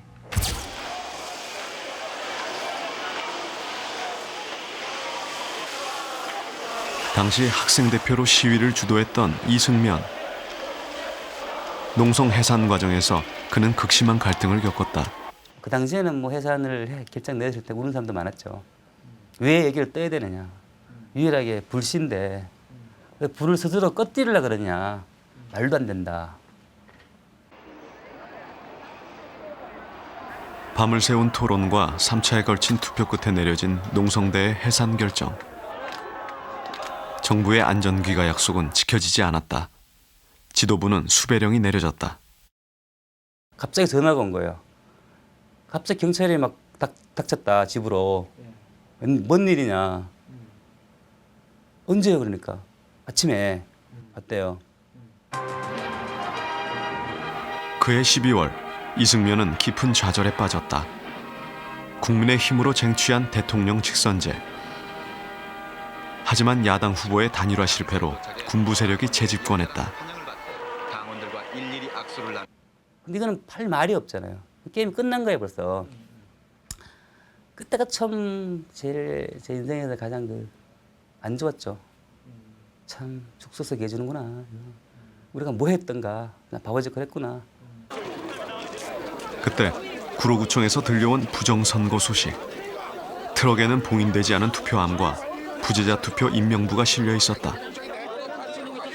이제 요거로 내 학생운동의 마감을 지어야 되겠다 하고 갔죠. 혹시 또 잘 되면은 또 불씨가 될 수가 있으니까 일만 희망이었고. 그 부정투표함이 있었어요. 지켜야 된다. 그거 뺏기면 안 된다. 지키고 있는데 새벽에 진입한 거예요. 위에는 헬기가 떠서 막 총 설탄을 쏘고 우리는 막 밑으로 돌 던지고 정경은 백골단들은 치고 올라오고 이제 그래갖고 이제 결국은 뭐 한두 시간 막 싸웠나? 그러다가 뭐 잡혀갔죠. 그게 끝이었죠. 제 학생은. 구로구청 농성으로 연행됐다 풀려난 뒤 이승면은 학생운동을 접었다. 그리고 군에 입대했다.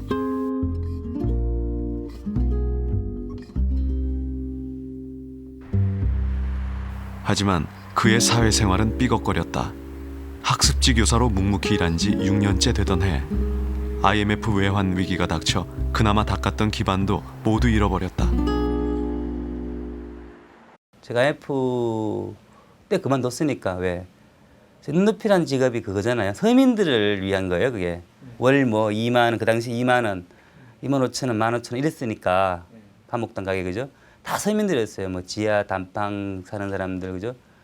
뭐 돈 있는 사람들 그거 가겠어요? 가야지 다. 그러니까 값이 터지니까 어떻게 되겠어요? 서민들이 가장 큰 피해를 받잖아요. 우수수 다 그만두는 거예요. IMF의 고통은 고스란히 서민들에게 전가됐다. 현실의 벽 앞에 무너진 이승면은 우울증에 빠졌다. 3년 동안이나 집 밖을 나오지 않았다. 좌절감, 나에 대한 분노, 사회에 대한 분노, 어떻게 할 수가 없으니까 그 우울증이 아마 됐나 싶지 않아요. 제 생각은. 그 부모에 대한 죄책감, 미안함.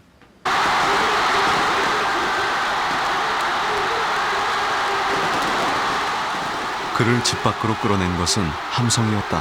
사람 구경하려고, 숙구 구경이 아니고 사람 구경하려고.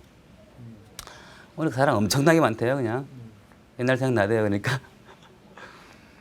처음 봤으니까 60대 외에는 내가 길거리에 사람 모여있는 걸 못 봤으니까요. 거기서 이제 걸어갔죠.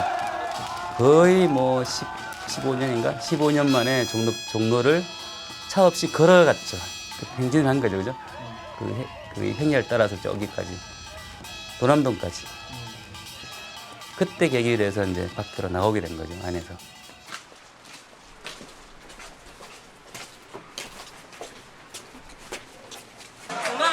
좌절의 터널을 빠져나와 다시 현실과 정면으로 마주한 이승면. 그는 보험회사 영업직 사원이 되었다.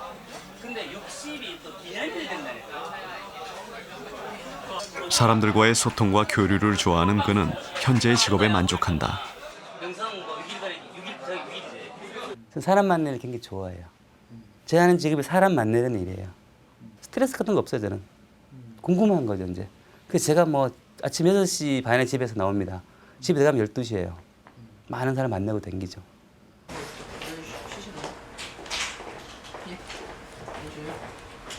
외환 위기의 혹독함은 이승면만 겪은 게 아니다.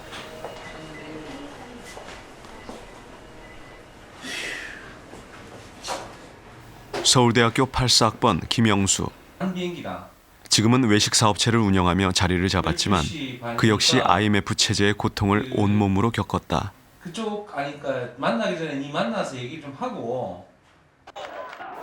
명동성당 농성 당시 이승면과 마찬가지로 김영수도 시위를 주도한 지도부였다.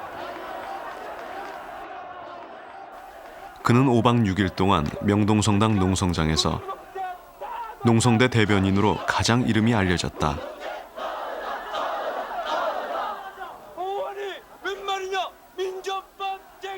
그도 농성이 끝난 뒤 안기부에 연행됐다. 뒷좌석에 그 뒷좌석의 중간 좌석 머리를 처박게 하고 그리고 이제 이동 당했습니다. 그래서 이동 당했을 때 뭐 직감적으로 여러 선배님들의 경험을 들은 바로는 이거는 무조건 안기부다라고 생각을 했고요. 그래서 남산으로 갔죠. 끌려갔죠. 6.29 선언 직후 풀려났지만 대선 결과에 실망한 그는 다큐멘터리 감독이 되려 했다. 그러나 아버지의 부도로 꿈을 접었다.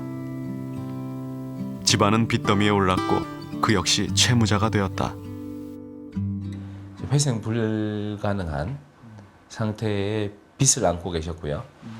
그리고 이제 그 빚을 갚을 길이라고는 일단 그 당시에 제가 그 나이 그때가 한 29 정도 됐었겠습니다만 방법이 없었어요. 전혀. 몸으로 살았죠. 뭐 하루하루를. 그러니까 뭐 친구 지인의 도움으로 가게를 조그만 걸 하나 차려서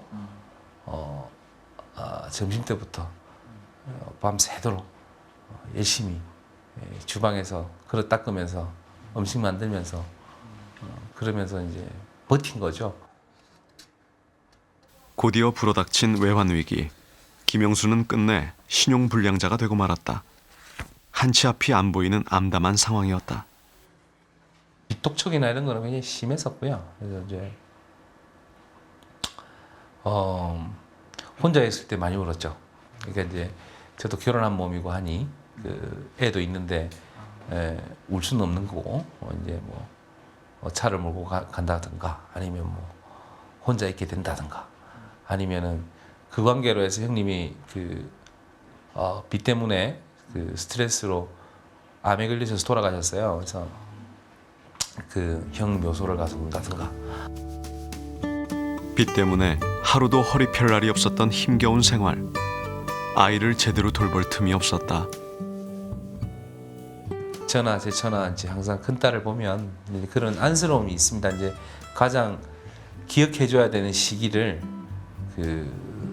돈 번다고 애를 잘 이렇게 보살펴주지 못한 그런 짠함이 있죠. 예.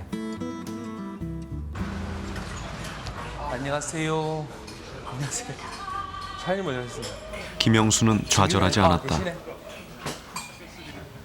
은행은 외면했지만 그는 주변 사람들의 도움으로 프랜차이즈 외식 사업에 뛰어들 수 있었다. 약간 파 우리 이젠 새롭게 사업을 확장할 정도로 나름 성공을 거두었다. 별도로 할 필요 없이 여기 주변의 도움이 있었기에 가능한 일이었다. 육수 만들 때 요거 가지고 또 요만큼 잘라가지고 만들어요. 저 개인적으로는 밑바닥부터 외식 사업을 해왔기 때문에 그런 어떤 어려움들을 좀 극복할 수 있는 방법이랄까 그런 어떤 노하우랄까 또 뭐 비전이랄까 이런 것들을 좀 이렇게 많은 사람들한테 전파하고 그걸 통해서 뭔가 이렇게 같이 희망을 꿈꿀 수 있도록 되었으면 좋겠어요. 좌절하지 않고 깊은 수렁을 헤쳐나올 수 있었던 또 하나의 원동력은 내일에 대한 희망이었다. 그것은 거대한 독재 정권을 굴복시킨 1987년 6월이 준 선물이었다. 분명한 승리의 기억으로 기쁨으로 저한테는 남아 있거든요. 명동성당이라는 것 자체가 아주 작은 것이었지만 얻어냈다는 것이죠. 그리고 그 얻어냈다라는 것 자체가 양보를 받았다는 것이고 그 양보를 가능하게 했던 우리 힘을 인정한 것이고 우리 스스로가 느낀 것이었기 때문에 나는 그 6월이라는 장이 많은 사람들한테 희망과 기쁨을 주었을 뿐만 아니라 정말 어떤 하나의 정말 좋은 민주적인 교육이 되지 않았나, 민주화의 어떤 교육이 되지 않았나라는 생각이 들고요. 그래서 제가 어떤 98년 이후에 제 어려웠던 어떤 개인 역정 속에서도 이렇게 좌절하지 않고 끊임없이 나아가게 하는 그런 원동력이 됐던 것 같습니다. 치열한 전투와 뜨거운 함성이 끊이지 않았던 1987년 6월 명동성당. 그 한켠엔 철거민들의 천막이 있었다. 그분들이 없었다면 과연 그 농성이 5일간 지속될 수 있었을까? 그분들도 저희들하고 같이 투쟁을 했습니다. 그분들이 참 헌신적이었죠. 그 많은 사람들 밥을 일일이 다 했으니까. 명동성당에서 천막 생활을 하며 밥과 정을 나누어 주었던 사람들은 바로 상계동 철거민들이었다.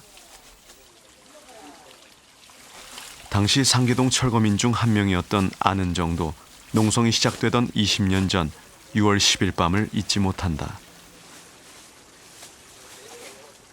학생들이 그때 무진장 들어왔는데 이제 우리는 이제 하여튼 밤을 새워가지고 그냥 라면을 계속 끓여줬죠. 아유 200명도 넘었죠. 그러니까 24시간을 계속 뭐 라면 끓여주고 이제 밥하고 한쪽에서는 이제 학생들이 치료하고 뭐 체류탄 이제 막 날라오니까 이제 막 맺고 막 어떤 사람 눈 다친 사람 뭐 다리 다친 사람 뭐 굉장했어요. 아무튼 우리 그때 막내가 이제 업고 다니면서 이제 근데 지금 이제 27살이 됐으니까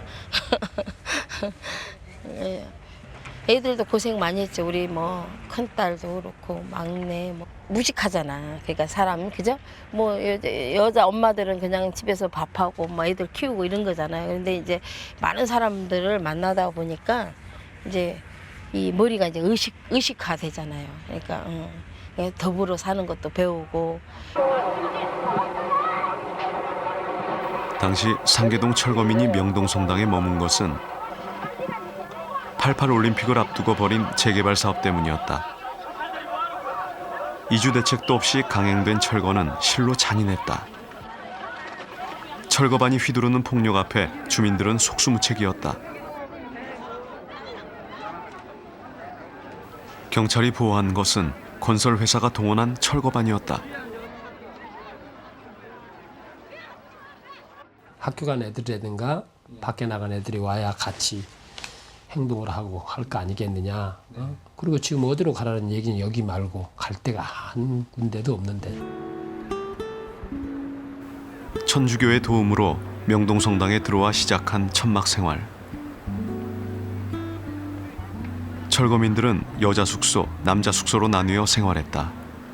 가족은 서로 떨어져야만 했다. 정권에 대한 이들의 분노는 6월 항쟁과 만났다. 상계동 주민 때문에 이게 뭐 운동권들 그 이제 다 모여 있으니까 이걸 드러내야 되겠다 생각을 하고 만들자고 그런 거야, 서울시에서. 1년 가까운 천막 생활을 정산하고 상계동 철거민이 명동성당을 떠난 것은 88년 1월. 부천시 고강동 도로변에 새로운 보금자리를 틀 땅을 마련한 것이다. 그것은 주민들이 함께 싸워서 얻어낸 작지만 소중한 결실이었다. 이제는 가족이 함께 모여 살 수 있다는 희망에 부풀었다.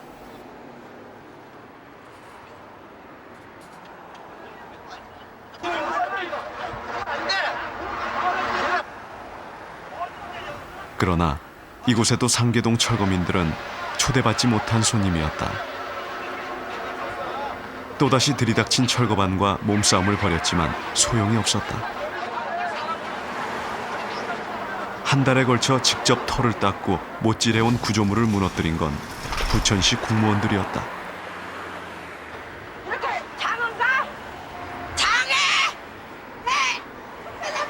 건축 허가가 나지 않았다는 것이 엄동설한 공무원들이 2차례나 몰려와 철거를 강행한 이유였다. 바로 옆 간선도로가 88 올림픽 성화 봉송로여서 미관상 건축 허가를 내주지 않았던 것이다.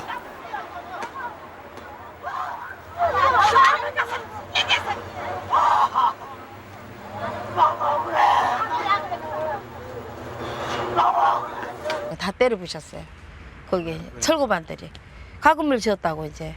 그래가지고 이제 막 짐도 들어오는데 막 못 들어오게 하고 막 이래가지고 뭐 길거리에다 짐을 다 버렸어요. 길거리에다가 해가지고 뭐 그냥 하여튼 길거리에다 갖다 놓은 거 하나도 못 저거 했죠. 그 숟가락 몽댕이 하나 들고 고강동으로 오게 됐지. 건물을 지을 수 없는 철거민들은 고육지책을 짜냈다. 그리고 이제 우리 거기서 이제 못 짓게 하니까 막 땅굴 파고 이제 그 속에서 생활하고 이제 그랬죠. 고강동에 와서. 주민들은 굴을 파고 그 속에서 올림픽이 끝나기만을 기다렸다. 단 10초간 지나가는 성화 봉송단을 위해 주민들은 굴 속에서 10개월을 산 것이다. 이 하우스 이거 다 우리 거. 내도. 고강동에서 식당을 하던 안은정 씨는 IMF 이후 미나리 꽝을 시작했다. 한 2만 평 정도 농사 지니까 하루 10시간 서서. 서서만 한 10시간 정도 그냥 꼬박 있어요. 아침 6시 이제 한 15분 정도 되면 시작해요. 그래갖고 이제 저녁 한 6시 한 반쯤 되면 끝나요. 10시간도 어떤 데는 밥 먹을 시간도 없지. 그걸 지금 10년째. 예, 11년째. 예. 3,000평으로 시작한 미나리광은 2만 평으로 늘었다. 이제는 자체 브랜드까지 만들어 시장에 공급할 만큼 탄탄하게 기반을 다졌다.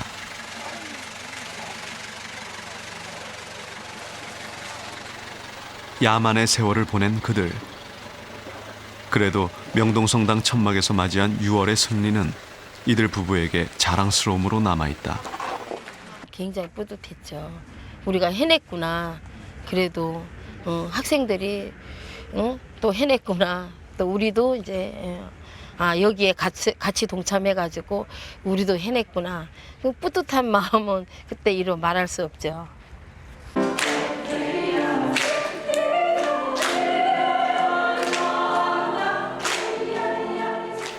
명동성당의 상계동 철거민은 도시 빈민에 대한 사회적 관심을 불러일으켰다. 천주교 빈민 사목위원회가 탄생한 곳도 상계동 철거민 천막이다. 그 당시의 경험은 상계동 철거민이었던 김진홍의 삶도 바꿔놓았다. 그 뒤에 저는 이제 가난한 사람들과 함께 사는 것, 그리고 그들과 함께 살면서 지금까지 내가 배워왔던 것을 함께 나누는 것이라고 생각을 했습니다. 내 힘으로 혼자 가는 게 아니고 김진홍은 상계동 주민들이 받았던 사회적 관심을 또 다른 도시 빈민들에게 돌려주기 위해 뛰고 있다. 80년대에는 가난이라고 하는 것이 보였어요. 그러니까 달동네도 보이고 산더미도 보이고 그 사람도 보이고. 근데 지금은 안 보이죠. 2000년대부터는. 그러니까 이제 우리 상계동 30년사가 산동네 달동네가 서울에 존재했던 것이 다 없어진 데까지 본 거예요 지금. 그럼 가난한 사람이 어디 갔느냐. 가난한 사람들이 안 보이는 거죠. 뭐 예를 들어서 지하 새방 뿔뿔이 흩어져 가지고 그 굴레를 벗어나지. 거기 뭐 IMF 그다음에 또 요즘 보면 이 사회 구조가 가난한 사람들한테 관심을 가지려고 하지도 않고 그 사람들하고 함께 사는 것 자체를 생활을 낮게 사는 사람들은 좋아하지 않아요. 여기 지금은 연회장으로 쓰이는 명동성당 문화관. 철거민들의 천막터였다. 여기 이제 천막 이 바운드로 나누어서 천막 두 동이 오른쪽 왼쪽으로 쳐져 있었더라고요. 뭐 이 위에가 거의 내가 보기에는 자는 데야. 요 뭐 입구 이런 데가 다 그때는. 그러니까 뭐 정말 그때 민주화 운동 앞서서 했던 사람들은 어떻게 보면은 사람 모습이 좀 아니고 뭐라 그럴까 좀 잔인하게 얘기하면 거지 모습이었다고 보여요. 수염 덥석하게 이렇게 길어가지고 뭐 우리 상계동 주민들도 뭐 행색이 그렇게 뭐 엉망이었지만 우리보다 더 했으면 되지 덜하지는 않을 거야 아마. 힘들었지만 함께 어울렸던 시대. 학생과 지식인 그리고 가난한 사람들은 그렇게 서로 고통을 나누고 삶을 나누었다.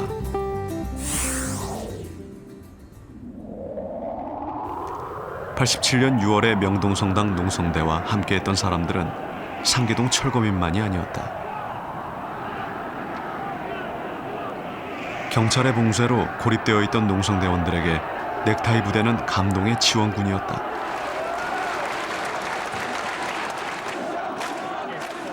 명동의 거리는 사람의 물결로 파도쳤다.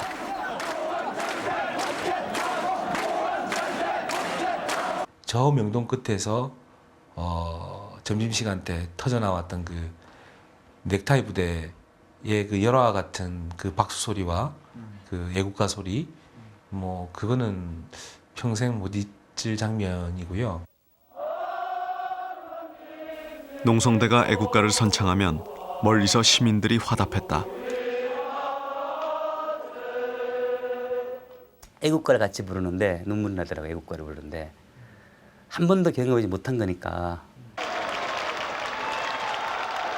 큰 길이 꽉 찰 정도로 사람들이 많아지더라고요. 저도 생전 처음 그런 광경을 봐갖고 너무 놀랬죠. 다른 사람들도 놀랬고 굉장히 신났었어요.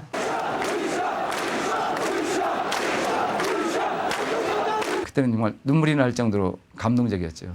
우리가 이기고 있구나. 그리고 이기겠군 하는 그런 그 확신이 많았습니다. 우리 포옹 한번 해야 되는 거 아니야?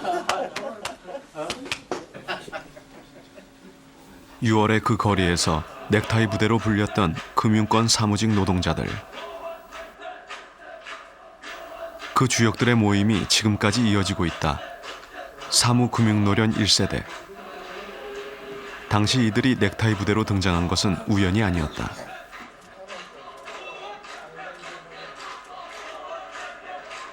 노동조합을 만들어 막 활동하기 시작하던 이들은 조합원들과 함께 6월의 거리로 나섰다.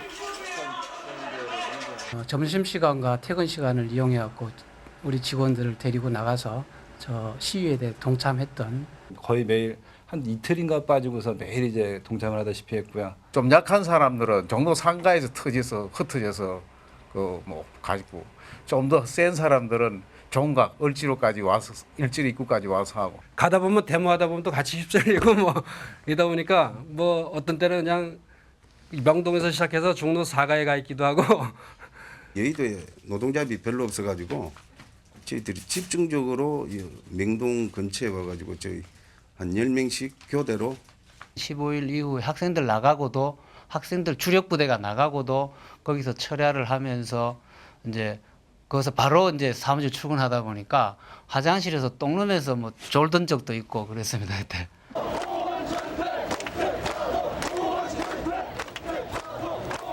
명동성당 농성대가 해산하고 난 뒤에도 넥타이 부대는 명동을 지켰다. 항쟁의 불씨를 이어가기 위해 서로 유대관계가 있는 노동조합원들을 조직적으로 동원했다.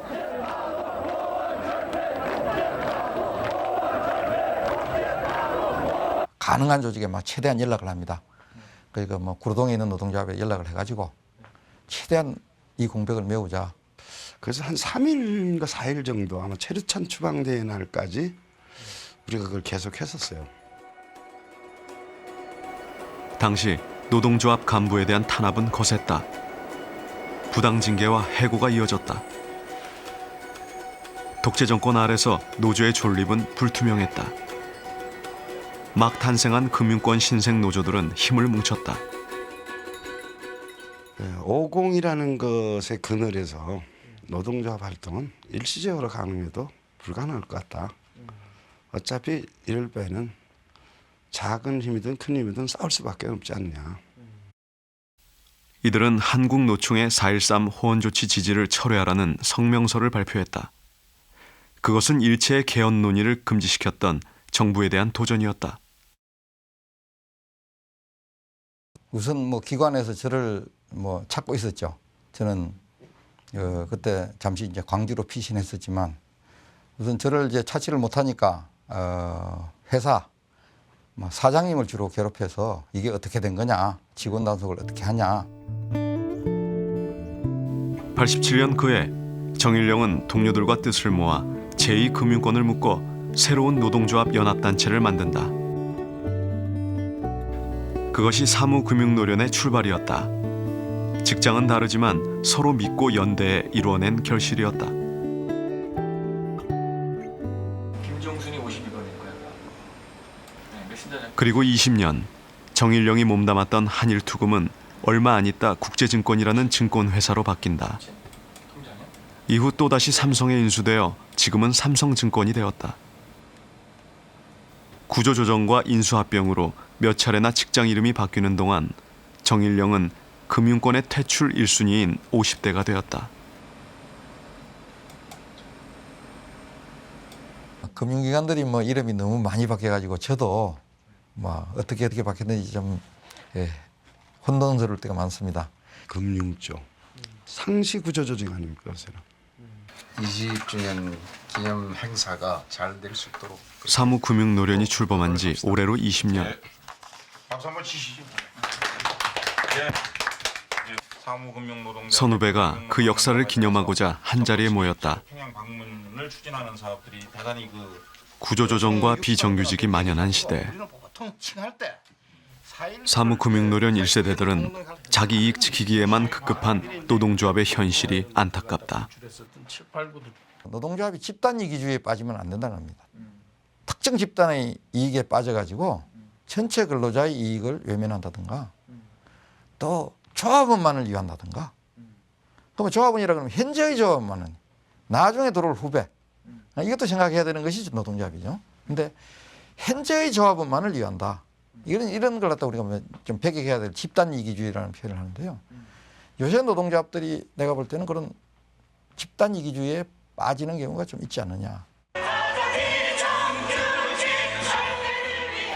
이제 독재 타도의 구호가 사라진 거리에는 생존을 위한 외침이 자리 잡았다.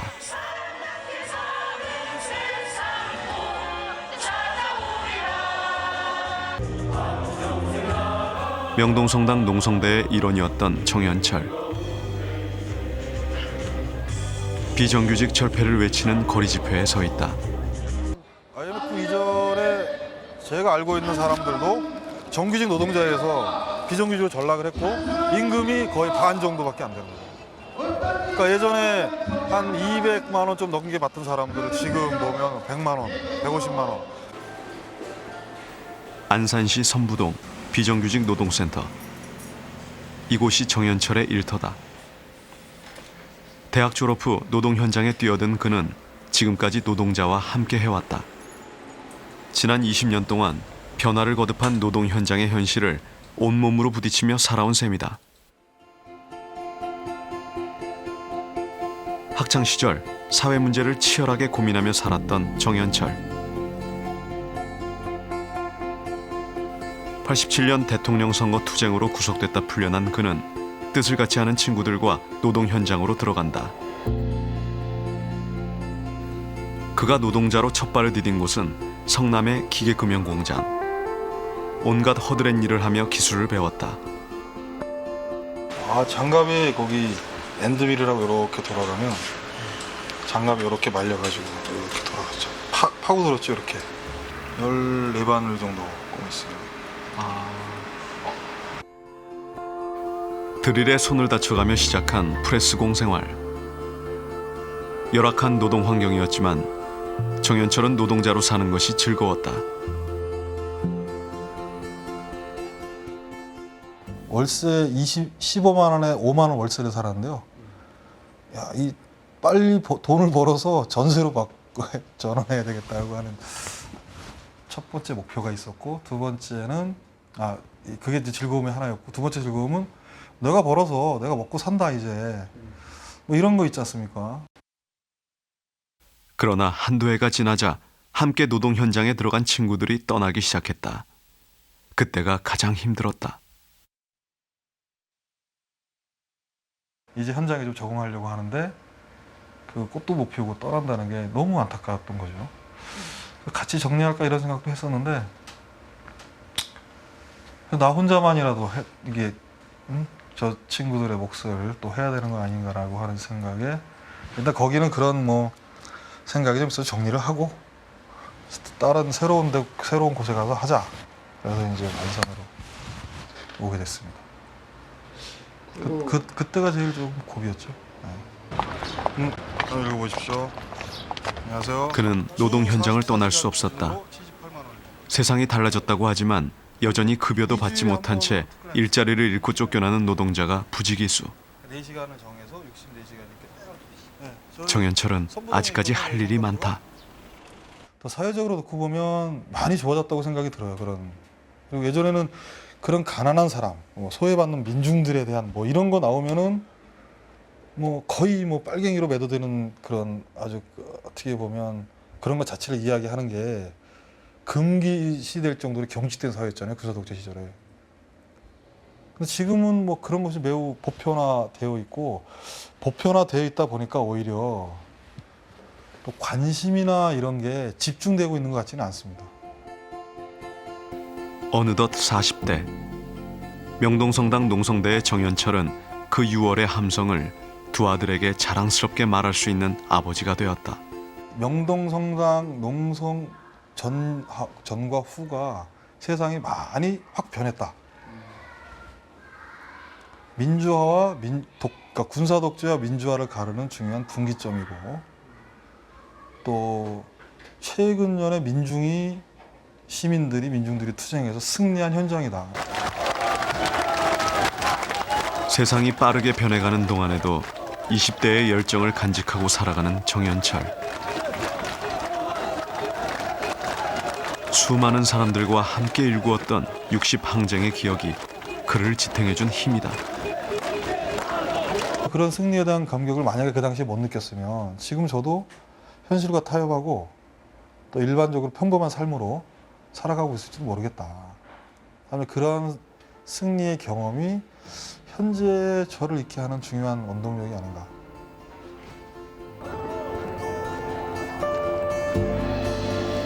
(1987년 6월 15일) 그들은 명동성당을 떠났다. 대한민국의 역사를 바꾼 6월 항쟁. 그 정점에 있었던 5박 6일간의 농성. 함께했던 사람들이 있었기에 그들은 거대한 독재 정권과 온몸으로 맞설 수 있었다.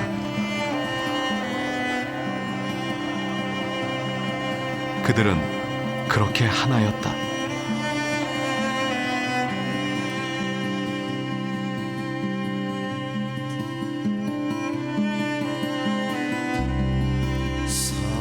사랑은 고마워. 2007년 다시 찾은 명동성당.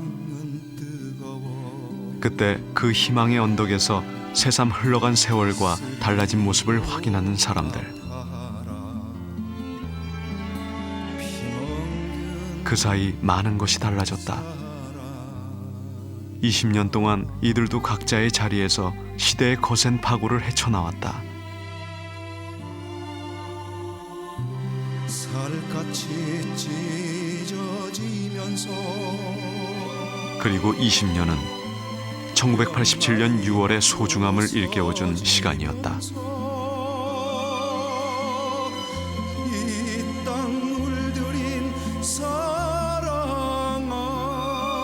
꿈도 희망도 새로운 역사도 너와 내가 함께할 때 비로소 일궈낼 수 있음을 보여준 1987년 그 6월의 힘을.